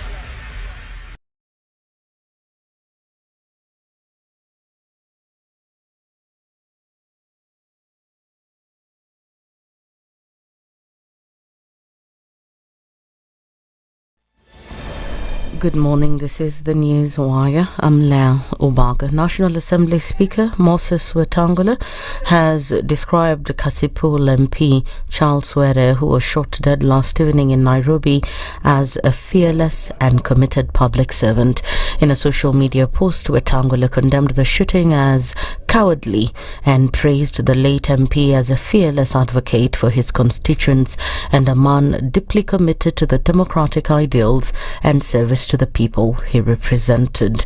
In moving on his wearer was gunned down in traffic along Ngong Road near the city mortuary roundabout by two assailants riding a motorbike, according to eyewitnesses' reports. He was rushed to the nearby Nairobi hospital but pronounced dead on arrival. About 2 children are raped every day in Rabai and Kaloleni constituencies in Kilifi County. This was revealed at a meeting of legal stakeholders in the constituencies, which was held at the Kaloleni court presided over by Chief Justice Rita Amwai. According to a report released at the meeting, there was an increase in rape and sexual assault cases in the area. Mwaka jana tulikuwa na visa 47. Mwaka huu hadi tarehe 28 mwezi wa 4 tumekuwa na cases 54. Kwa hivyo utaona kwamba mwaka haujaisha na tayari hizo cases zimeongezeka, zimeenda. Kwa hivyo tunatarajia kwamba by the end of the year hizo cases zitakuwa juu zaidi. Ambao wanabakwa sana sana kati ya umri wa miaka 15 na 17. Ingawaje pia tulikuwa na kisa kimoja mwaka huu ya mtoto wa umri wa miaka 2 na mwaka jana tulikuwa na kisa kimoja cha mtoto wa umri wa miaka 1.5. Chiefs and their deputies, especially those serving in insecure regions, will now be issued with firearms, according to the Interior Cabinet Secretary Kipchumba Murkomen.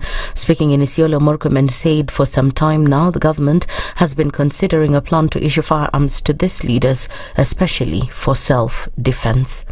Every chief mwenye ako hapa na anasikia maisha yake iko hatari, tuko tayari kukuregister ukue NPR na upewe bunduki ya serikali ndio ujilinde wewe mwenyewe. Hiyo sio ati itafanyika siku nyingine. Mkiondoka kutoka hapa ambia habari zako kwa OCBD, tutaona machiefs wangapi, tutaregister NPR, wapelekwe tena training, alafu wataweza kujilinda. Alafu hizo ma NPR wakuwe attached na chief ndio wasaidie hawa kwa mambo ya enforcement kwa sehemu zenye wanatembelea. Those people to be arrested wenye wananunua hiyo ng'ombe and they are buying intentionally na wanabuy kwa their own standby kuhakikisha ati wamenunua. Number 2, where are the guns coming from? We need to go for those who are actually selling their munitions, whether they are police officers, whether they are traffickers who buy from across the country, out of the country.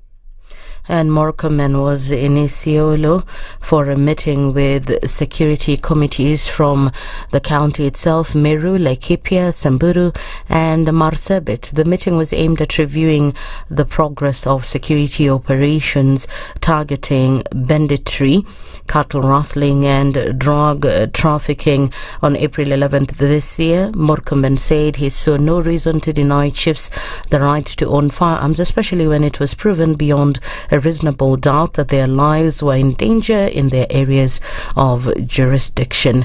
And news just coming in is that President William Ruto has called for a thorough investigation into the fatal shooting of Kasipul MP Charles Ongondo Were, urging the police to ensure that those behind the killing are brought to justice. In a condolence message, the president expressed sorrow over the lawmaker's death and offered prayers for his family and his constituents. He called on the National Police Service to swiftly investigate the incident and hold the perpetrators accountable. That's the News Wire. I'm Leah Ubaka.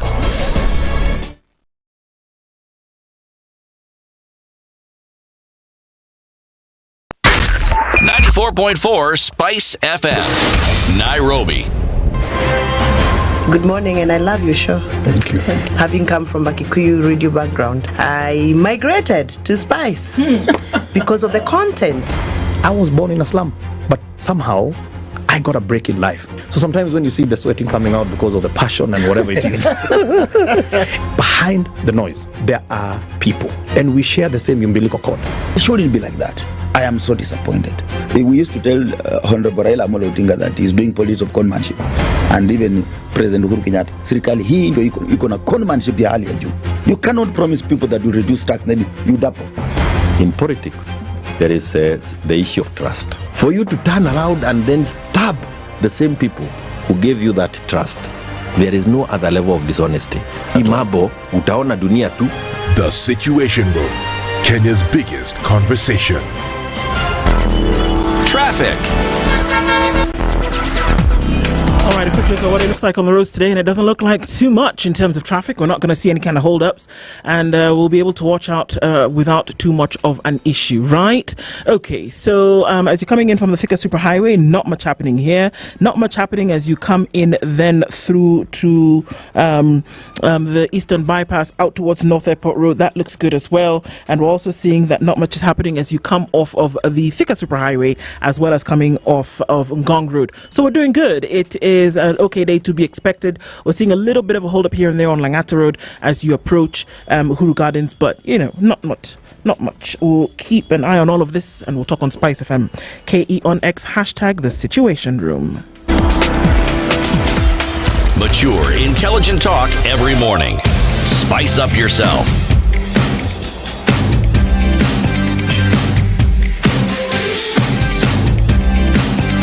Mornings done right. 94.4 Spice FM, Nairobi. This back to school season, what is it rather that you're doing, and where are you actually getting that all the things that you need at all times of the day in very close proximity to where you are can actually be gotten? Well, that's what NIVAS offers you. The home of deals is saying as you get into the back to school season, we're going to walk with you through the longest term with everything that you need right in your basket. So as you prepare your children for the new term, some of you already gone back, some of you are going to be coming back this weekend to do shopping.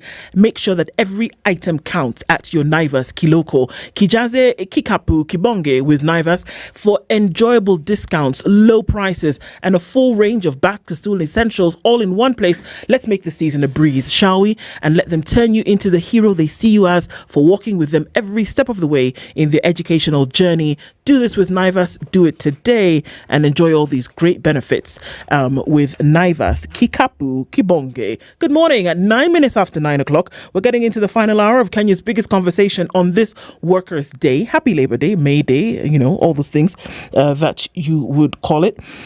So we are getting into a conversation this morning around security. And even as we do, we are joined in the hot seat by our guest for this hour. His name is Brian Omandi Ongore, and he's a national chairman of the Aegis Stewards Association. And we're talking about securing the country, and he's in the hot seat this morning. Brian, good morning. Good morning to you. How are you doing? I'm very fine. How are you? I'm well, thank you. Why Kenya should involve bouncers in decision making? That's the conversation that we're having this morning, and we're glad to have you here. It will be interesting to see what that will be all about.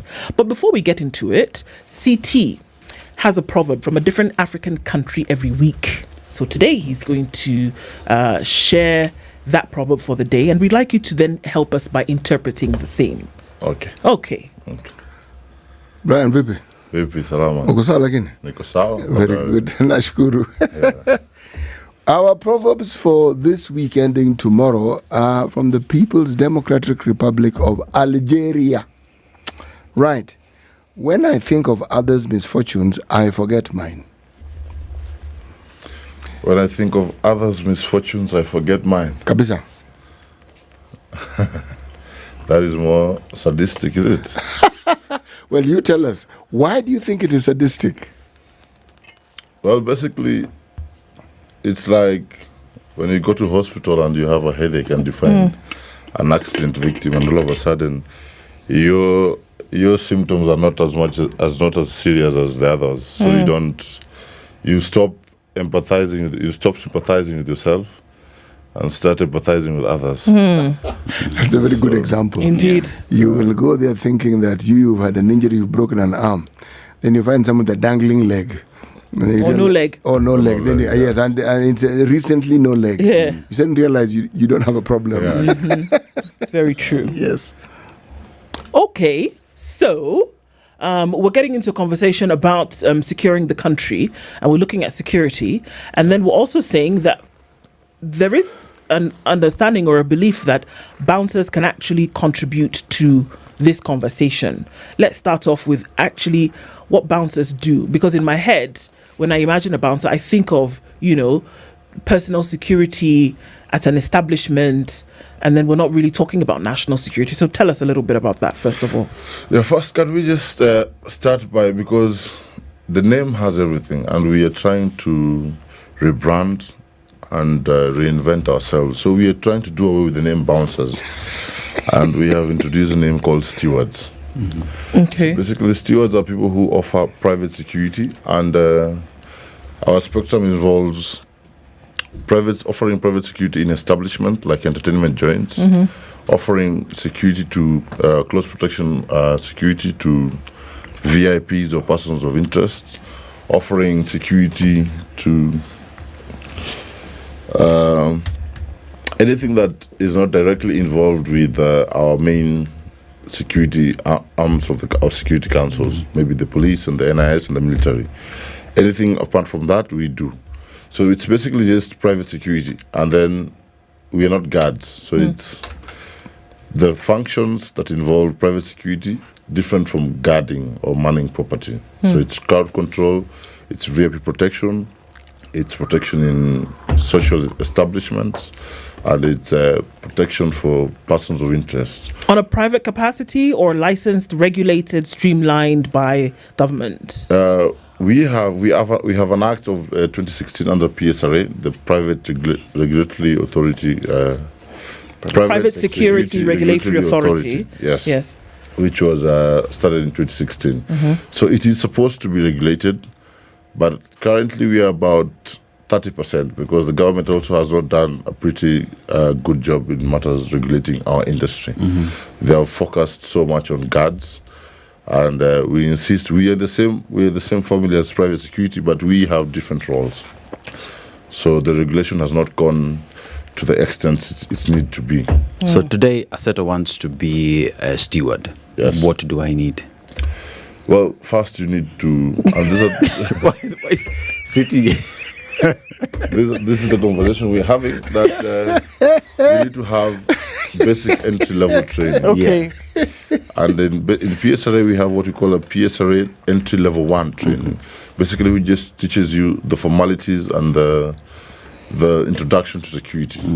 Some of them are public relations, communications, a bit of CQC, close quarter combat, a bit of electrical surveillance, how to use security equipment like metal detectors and walkthroughs and CCTVs and that kind of thing. So you will need a PSRA entry-level 1 certificate for you to qualify to be a security steward in the Republic of Kenya. City, why are you laughing? Am I not allowed to laugh? Because I'm just envisioning you, and then I was thinking to myself, right. Sorry. Bless you. That's what happens when the ancestors didn't get their share.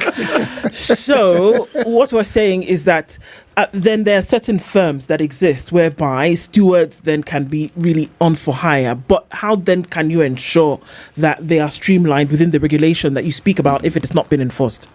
Yeah, so this is that's why we have the association that I'm the chair in called Aegis Steward Association.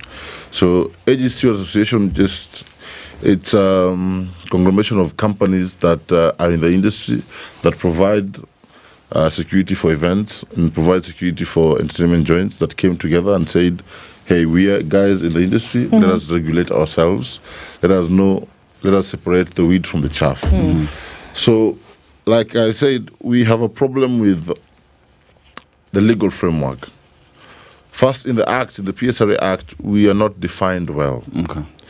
So we still need to have more amendments with PSRA Act number 2016 so that it helps us as stewards. Initially, we were called bouncers, but we are neither here nor there in terms of the legal framework, in terms of who we are, how society and how members of the public view us in the private sector. So we came together, different companies and members who are actively in the industry, and formed an association that is now helping us to just streamline and to basically just define ourselves and regulate ourselves within the industry. How do you think the public views you? We've had a major challenge in terms of the perception of the public of who we are, because one, when you're doing crowd control, it is essential that you train or you have some form of training. And in most cases, our people are a bit huge than the average human being. And so automatically we are viewed as threats by members of the public. And then it comes with backlash and hate, and then we have some examples where things haven't gone so well in previous events. And so a majority of the public have a negative kind of attitude. Then secondly, it comes with the attitude that most of our people are considered illiterate. So somebody looks at you and just thinks, this is a big, stupid guy, idiot guy. Who we just need him to walk straight and punch anything that comes in his way. Just carry people and throw people away.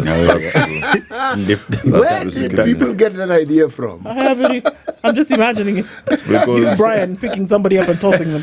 I mean, yeah. I think the question City has asked, bouncing started in America, and the initial role was in brothels to just help the clients when they are coming, so that when they are a bit overexcited. And in an environment where ladies are, that tends to happen. So they used to control the clients and then throw them outside. Yeah, so there we are. That any bias or any stereotype or any prejudice has an element of truth. Yes. It has a beginning. It has started somewhere. That it didn't just form out of nothing. Yes. There's something that fed it. Yes. So what I am hearing you say, and correct me if I'm wrong, is that the current status is a place where you're trying to disabuse the industry from that initial action that would have given it its label.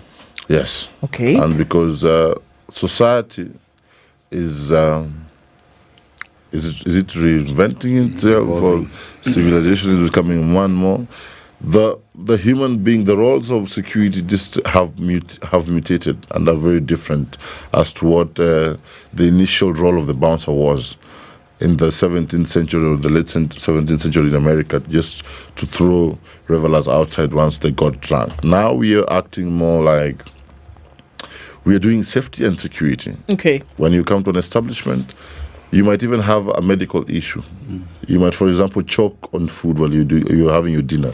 You expect the person who is doing security there to be able to handle that situation and save your life. So when you come, also you're expecting somebody who will assist you or receive you as a security officer to be able to communicate to you where you're supposed to be sitting, what you're supposed to be doing. And so it's now more of a PR role. It's more of let's say it's more, is it palatable to... Okay, Brian, that's okay. That's understandable. It's not for it to be say it's palatable for to whom? To the general well-being of society. Okay, but that's interesting because when we talk about these biases being formed, and then we talk about somebody who plays a role of a steward in the security sector, the chances of me walking into a place and being sure of my security would be greatly reduced if the person who was standing at the door was 5'4" and weighed 50 kilograms. I wouldn't be secure in my mind that this person was a steward of so that bias has already formed in my head. That I expect them to look like you. Yes. That I expect that as I'm walking into a place, or that if I've hired security or whatever, that the person will look a certain way, and that the demeanor had to be in a certain stance for me to have assurance that security was being maintained and or activated. Yeah. Is that not the kind of person that you look for even when you're forming groups? Even for you in the industry? Not necessarily, but... oh, come on. Would you take somebody who was 50 kgs and 4'5", 5'4"? It depends on his skills. Yes, exactly. If he has more adaptable skills to handle or to de-escalate whatever kind of threat that might come. Okay. And size is an advantage because if you're doing crowd control... I'm assuming we have CT fighting and Aseto is protecting CT. Yes, or Aseto and CT are fighting. Okay. And I'm the first responder. I am supposed to be able to calmly remove CT from that environment and take him to a separate environment from Aseto. If I do not have the physical strength, at that time, you might have the mental strength and have a PhD and have all these theoretical things, but you will not remove CT from that particular situation. Remember, he's aggravated, and his temperament is a bit high. Yes. So you will need to have either the skill that is required and this is now what we call the use of force continuum, to be able to control city and remove him and prevent him from causing harm to Aseto and from prevent him from causing harm to himself and other revelers. So size is an added advantage if you know how to use it. Yes. You know, the need to train someone to embody everything that you have said takes time. Yes. Okay, let me become theoretical. Since you threw in the word theoretical, if one wanted to go to the basics of understanding this, what does one need to study? So that when they present themselves, because it's like a job opportunity, they already have certain fundamentals and then they can be taught others. That's question number one. I have a question number two, but I will ask it after this one. Okay. So basically, the question that you will ask, or I would ask, if we leave the government regulation, is are you able to do your job properly, physically, mentally, and emotionally? And so what qualifies you to do that job? I, for example, am a close protection officer. I currently level 5 close protection, internationally accredited level 5 close protection officer. This means I'm protecting, for example, person of interest or VIP, Aseto.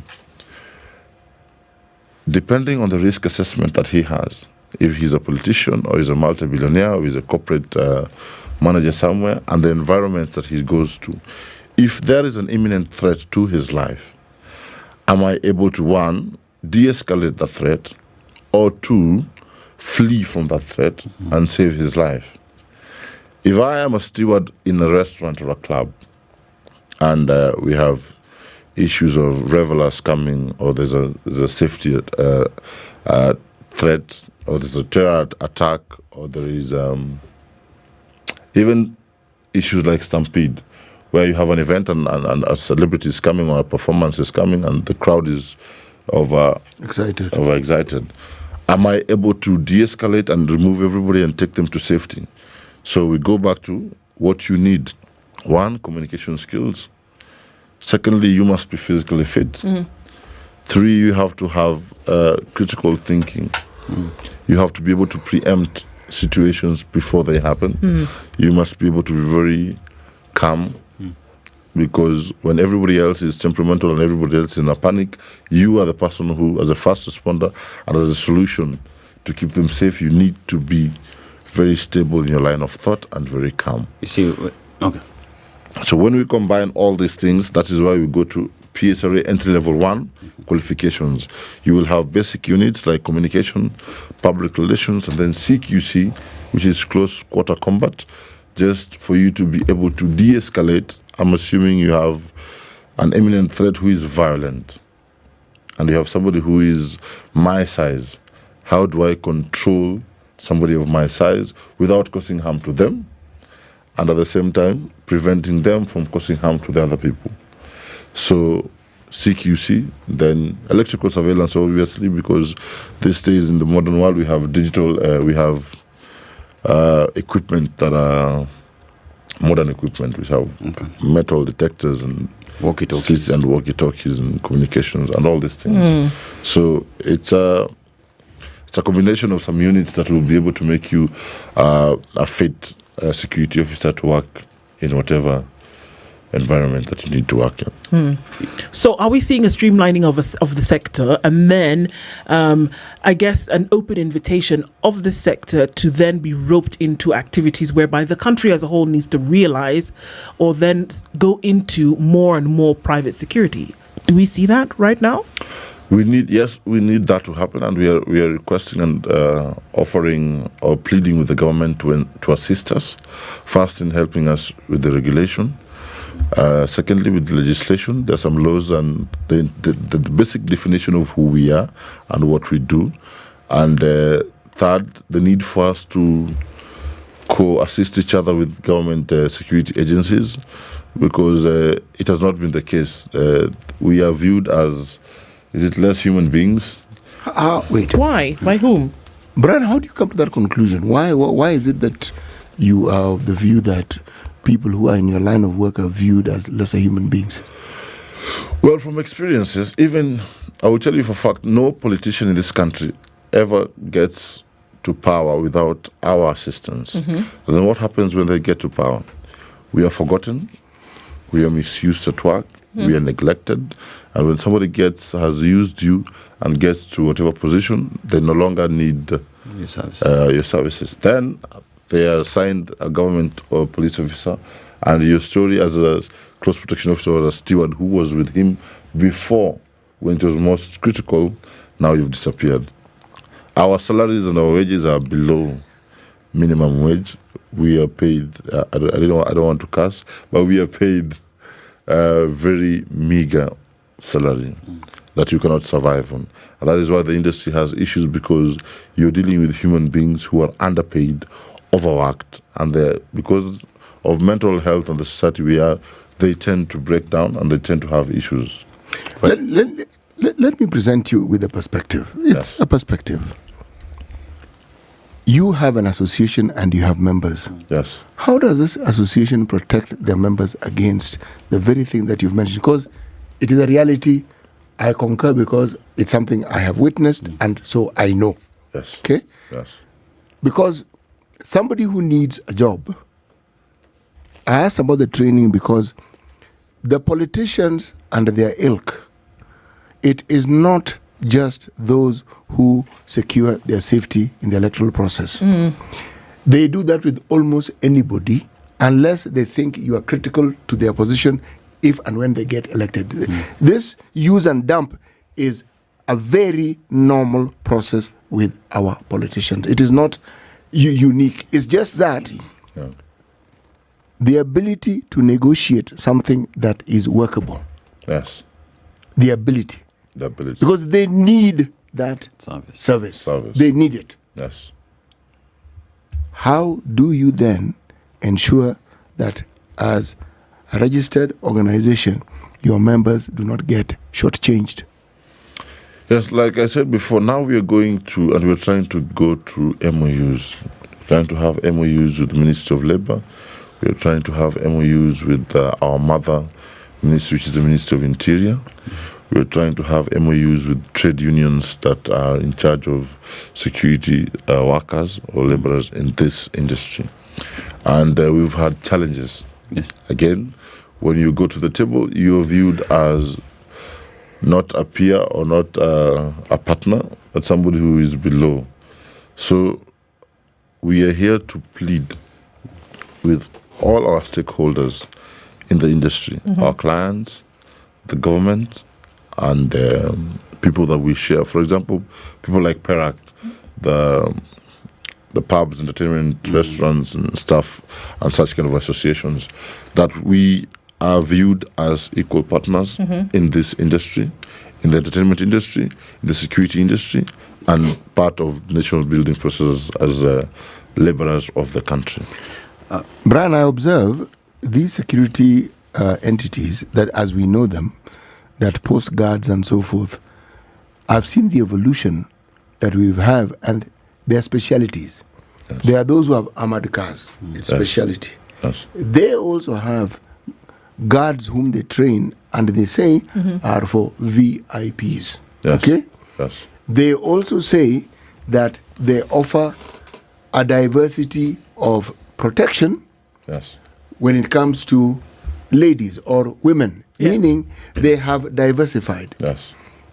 If this exists and there's a framework and an act that supports them, what prevents your organization from registering in such a manner but only offer the service that you offer? Because it will still be within the ambit of security. That will be your area of speciality. Yes. So one, everybody, and I think a majority of the companies that say they do that, they take our stewards. Because based on the qualifications that I've tried to explain, a majority of the people who do close protection and these other services fall under the stewardship. The Act is one. The Act is the same for the PSRA Act 2016, is the same that governs all the guards.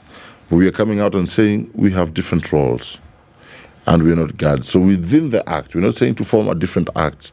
We're just saying within the Act to have our own definition and our own sort of like niche carved It's actually out. a look for an amendment. Yeah. Yes. Okay. Yes. To add to what it already exists, add but to then what to make already for special exists. provisions, Yes. essentially, is yes, what we're for saying. what we do as stewards. Mm.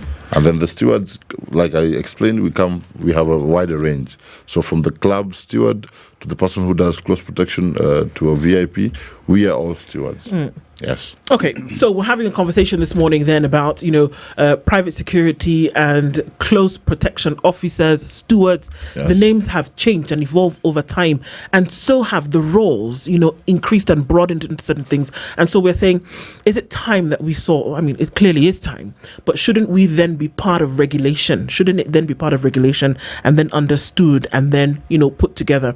And then the reasons why it's necessary for the overall security of the country. Let's continue with this conversation. We come back from this break. We're having a conversation with the National Chairman of the Aegis Stewards Association, Brian Omandi Ongore, and he joins us this morning, and we'll continue with that after this short break at 28 minutes to 10.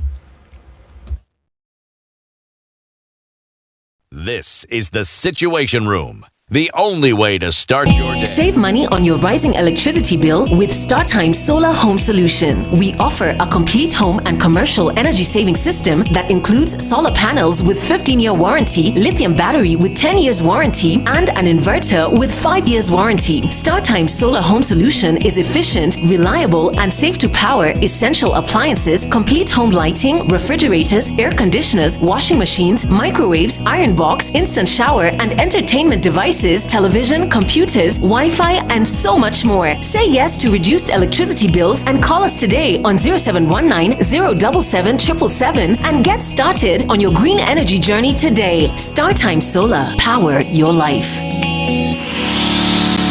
Where? Have you heard about moringaschool.com? Moringaschool.com. Hapo ndio future tech iko boss. Kenya's top software engineers, data analysts, cybersecurity pros, and UI UX design ninjas wanatoka Moringa. Hey, na unasema hauna degree? No stress. Whether you are looking to upskill, stuck in a boring job, ama you are starting from zero, Moringa's got your back, man. Visit moringaschool.com, where anyone can create their future. Mature, intelligent talk every morning. Spice up yourself.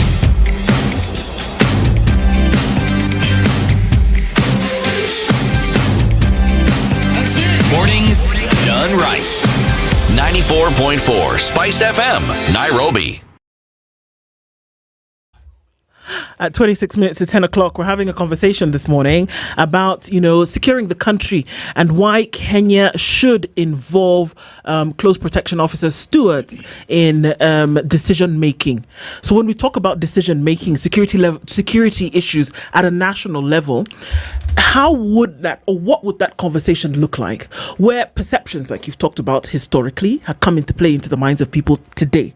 Historical perceptions play in the present day. Yes. How then do we have conversations about securing the country in present day with historical perceptions? Well, if we look at the ratio of police officers to civilians, this in terms of security-wise, you will find that now, as we speak, I think the situation will be almost one police officer to 1,200 civilians. If you remove the special units, and the units like the traffic police and the presidential unit and the rec squad and the, let's say all these other special units, you'll find that the police officers left to protect the civilians are quite low in terms of number. When you have additional security in form of private security who are able to de-escalate or prevent threats, and the threats that we have in the country are very wide. From within and without. But when we have the fast responder, the guy who at the restaurant can be able, before the police come on site, can be able to at least contain or communicate or call for or raise an alarm, if we can have people who are skilled and trained in terms of security and can create a more friendly and more secure environment, it's a win-win for the nation. Because if you look in modern countries, like in advanced countries like Israel, you'll find that a majority of them, even the civilians, they are taken through some form of military training. This is just keeping the general. It's actually not a form. It is a requirement. It is a requirement, and it is actually military training. Yes. And it's 3 years. Yes. So the reason why they do this is just to keep the entire environment and population to become situationally aware of the environment and anything that might happen. And I think if we have this in society, it can reduce the chances of us being vulnerable to attacks.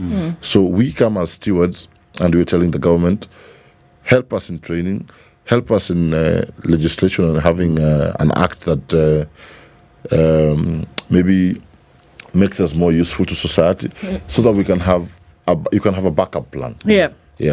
So you go ahead. So we talk about regulations that already do exist, but there is a need for further implementation, not implementation, amendment of the same, so that you're well defined your roles in this act. But then again, there is also representation through unions. We know Andabwa is chairperson of a body that talks about the private guards, but that goes towards mostly dealing with guards who come in like companies, which is easier to handle. So how would you fit into this representation through these organizations that are related also today? Is Workers' Day. Yes. So first, the association that we have, like we said, we are a group of companies that came together with the same interests and people who work in that industry.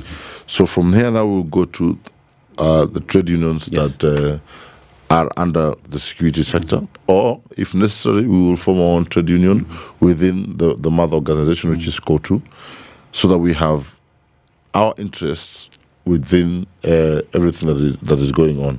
I think that will cover us well. I think that is the way we will approach this. How critical how critical would that be in terms of negotiating for better terms and even pushing for further amendments of this legislation that you're talking about? It will be very essential and very critical, because that's what we need for the society to grow, for the society to be respected, and for our people to for their roles to be more outlined and more useful to society. I think it will be key. Is there an appetite? Because usually we see that when there is change in society, whether it comes from, a legislative point of view, is that there needs to be either, it's caught on like wildfire, or somebody somewhere is pushing, has seen the importance. Is there a desire, the goodwill to actually see that this is streamlined? Because it seems that would be one of the recipes that you would need then for the implementation that is being sought. Yes, I think it is us who are in the industry to just maybe, for example, go to our legislators, the members of parliament, and push the agenda. Because if you don't speak for yourself, I don't think somebody can just come from nowhere and try to channel your interests to the public, because what do they gain? And we know we are in a capitalist state where it is everybody looking for their stomachs. So it is us to basically rally and go to our members of parliament and tell them, hey, this is something that also affects you as our clients. So we need you guys to push this for us. Make for us an amendment in the act that stipulates that we are stewards and these are our roles, and that we need to be as useful as possible to the Kenyan security space. Yeah. What's the size of the membership? The private security sector employs almost 800,000. This is inclusive of, I think by last year it was 800 to 1.3 million. Okay. That is inclusive of guards. Our own people in the industry, in the entire country, we are around 450,000. The membership is quite new because the association just formed almost 3 years ago. And so we're trying to rally. So for now, we have around 3,500 people, and we're continuing to do recruitment across the counties. What are you registered as? We are registered as an association, the security association. Okay. Yes. And under such a registration, what privileges, powers does it give you? And there must be disadvantages, but what are the benefits of that specific type of registration?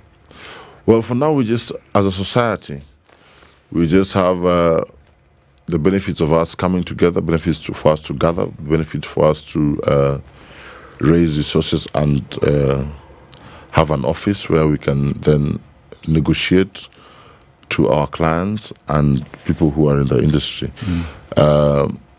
Like we've said, due to the nature of who we are in the industry, being a team that has been sidelined for quite a while, we are just trying to raise our stakes now and trying to get people to then see what other things that we can add to the flesh that we as an industry. Yeah. Where's the place of women who'd want to be stewards in your association? In the sense that their clientels, a woman would want to have a steward who's a woman because they understand them better, or to work together with you to be able to offer this security. So, where does a woman fit in your association, and how are you championing for more women to equally join your association? Well, women are equal partners because actually we will give them an upper hand because the population generally, the ratio of women to men is higher.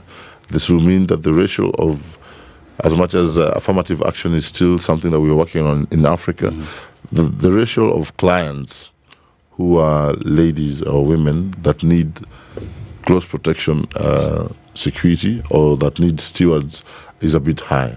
So in our association we have women and we encourage women, and we have women in leadership.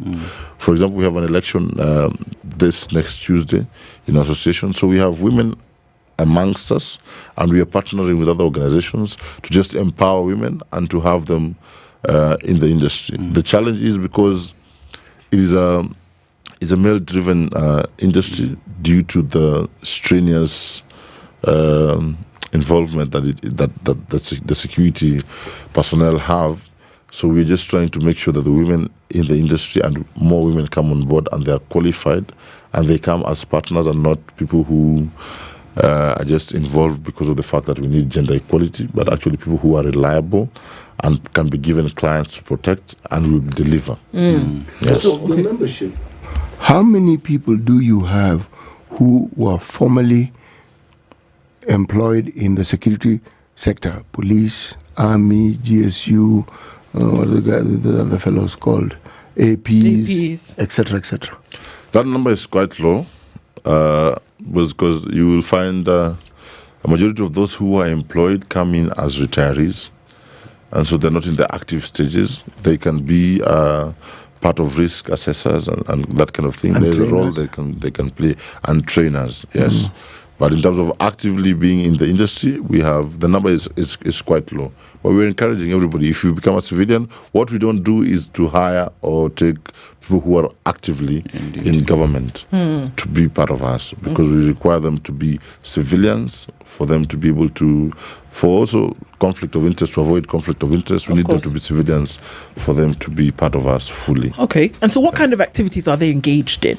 What are you doing? You mentioned, private security for politicians during campaigns and things like that. But then what other activities would you see that stewards engage?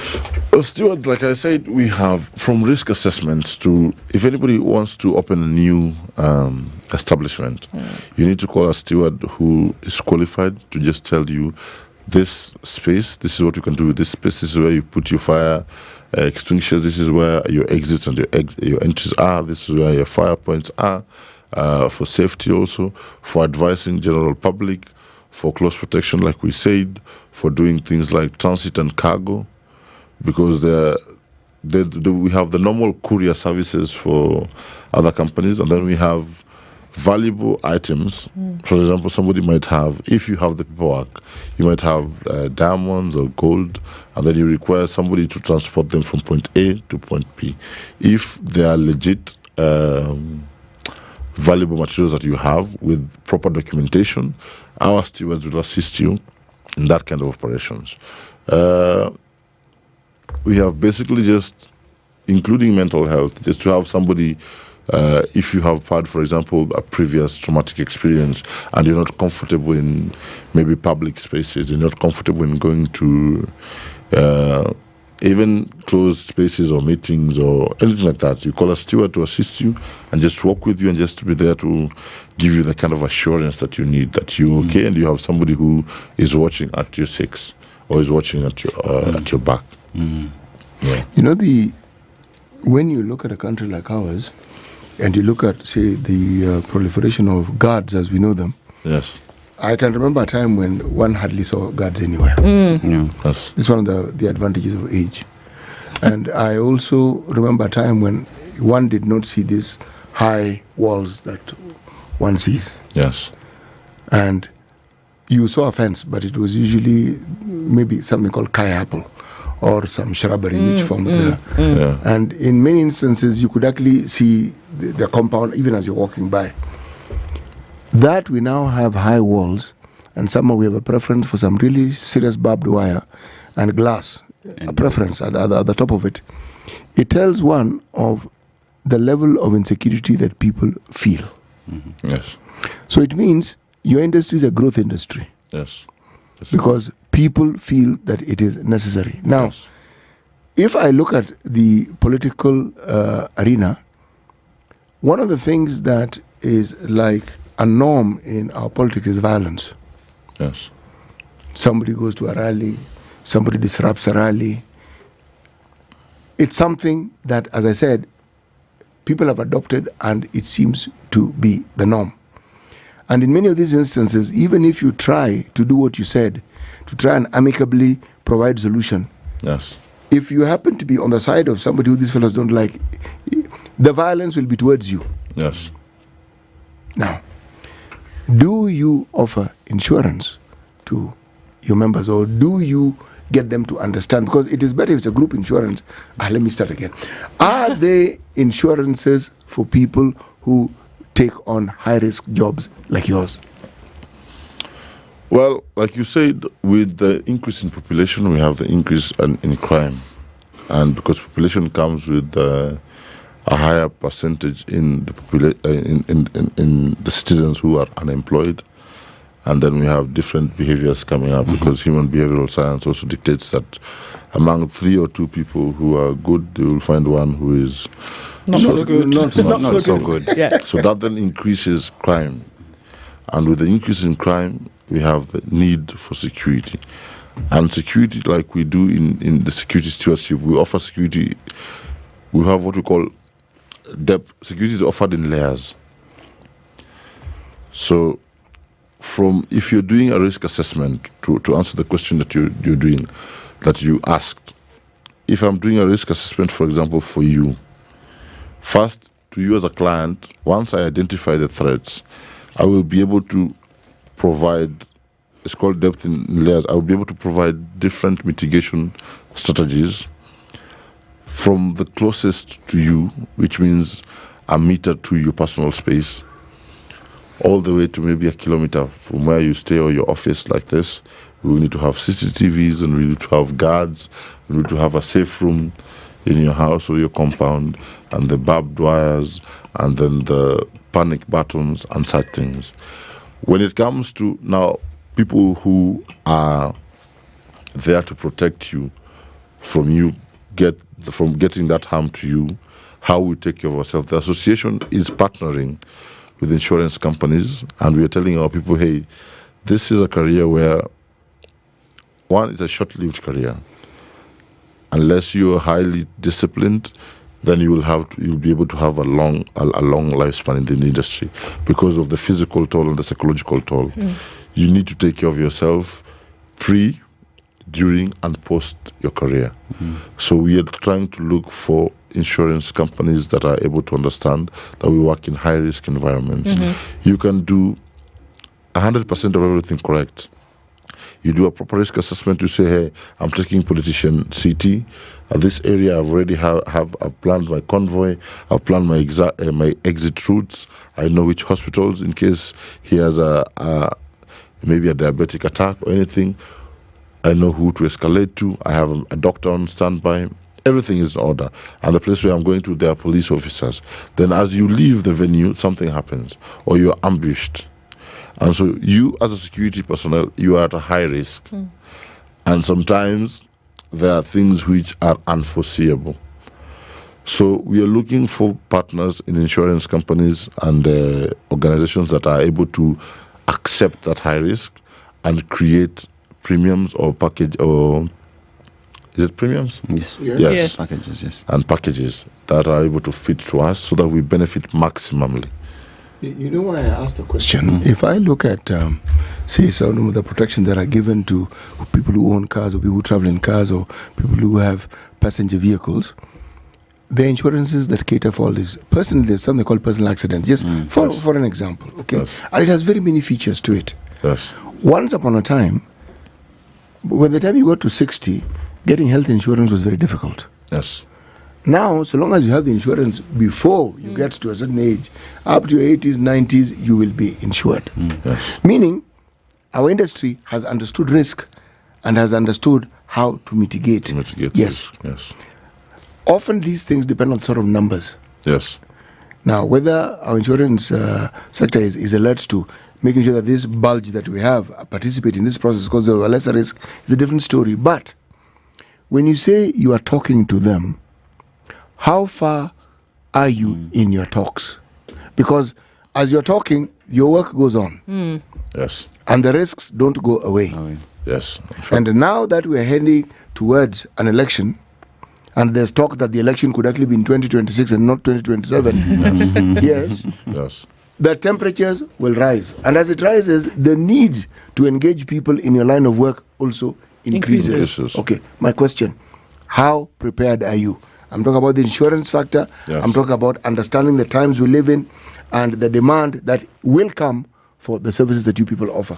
Yes, well, first you have to understand in terms of insurance and the payment of premiums, sometimes it trickles down to individuals. So we have packages that are currently active, which means somebody has looked at, this is what I want to benefit in case incident A or B happens. And that cover is available. Yes, and that cover is available. Yes. And they are able to pay. And then the reason why we're saying we're still in talks, because we're looking for something that covers a wider range of people and how to make the premiums affordable to our people. Because also, majority of our people are low income earners. What's the education level like? Averagely, in the recent years, it was as low as maybe you can get, from standard from 1 or standard 8. But now with technology and how the world is advancing, let's give it a KCSE average level, education level. You know, it seems like it's far-flung and it's distance, but there are very many careers that at the time they were started, they didn't make sense. One of them was environmental studies. Yes. For instance, when I went to university, someone doing environmental studies, I was perplexed. Why? What do you mean? Why? What are you going to study? Because what people focused on were, you want to be a teacher, you want to be a nurse, you want to be a lawyer, you want to be all these things. Yeah. We could understand someone was studying forestry, so if that was the environment, it didn't make sense. Yes. ICT came along, it still didn't make sense because you couldn't see its applicability. Yes. But your line of work, the applicability, has been with us for the longest of times. Yes. And that begs the question then, why have we been in the dark for so long? Because I think even during the Christ's age, Jesus Christ himself, when he was being arrested, I think he had stewards. The guy, is it Peter, who removed a knife and cut somebody's ear? Sword. A sword. Yeah, it's a bigger knife. He was acting as a role of a CP to Jesus Was Christ. he? Yes, Okay. because He took it upon himself. he took it upon himself to protect the Savior. Or so he thought. No, so he thought. So he thought. That basically is just using and defend with your life and everything that you have to protect somebody else. That's essentially what you're saying you do. Yes. So it's it's as long as the other career. It has been there since before the evolution of man. Why? And especially in Africa and in Kenya, it has taken us so long for us to wake up and realize these guys, these stewards, they're very critical to our lives and they're very important and they need to be placed at at a position where they also. You can't leave it to other people to make that decision. That's why we are doing that. You can't. You actually can't, because yes. If you refer to politicians, I don't particularly like our politicians, so I rarely speak well of them. They will treat you in the same manner they treat the people who work in their houses and the people who work in their gardens and the people who guard their houses. Yes. Same way. Yes. And yet the role you play is far more significant. Yes, but then how do we legislate, for example? Our people, as much as we know the need and we know our importance, for us to make a bill to come through, we still have to go to the same people. My friend, 450,000. Do you know how serious that number is? But do you know how hard it is to gather the same people and have one line of thought and say, this is what we do? Is there a line of thought that's similar across this 450,000 people? Yes, now that we're waking up, now that we are telling people this is how we have to think for us to survive and for us to, our interests to be served. Okay. So now it is more of like a wake-up call. And this association, where I'm the chairman and other stakeholders and other directors, we are telling these people, if we don't do this, we are going to be extinct in the next decade or so. How many talk shows have you been to? Quite a number. I'm trying, but not enough. The point I'm trying to make is this. Yes. You have to be visible. Okay. Otherwise, all the negative traits you're attributed to is what will hold in people's minds. Yes. Okay? Yes. People purveyors of violence and mayhem. Yes. Okay? Now, unless people get to know, and they only get to know if they're told. Yes. And they are told continuously so that they understand it. Okay? How did I meet you? I met you at an event. Yes. Okay? And we got talking. Yes. See? You wouldn't have known I exist if you didn't watch our show. Yes. Precisely. But you are more visible. Your people are more visible than I am, because you have to turn on your radio to listen to me. Your people just need to go to an event, and you will come across people who are in your line of work.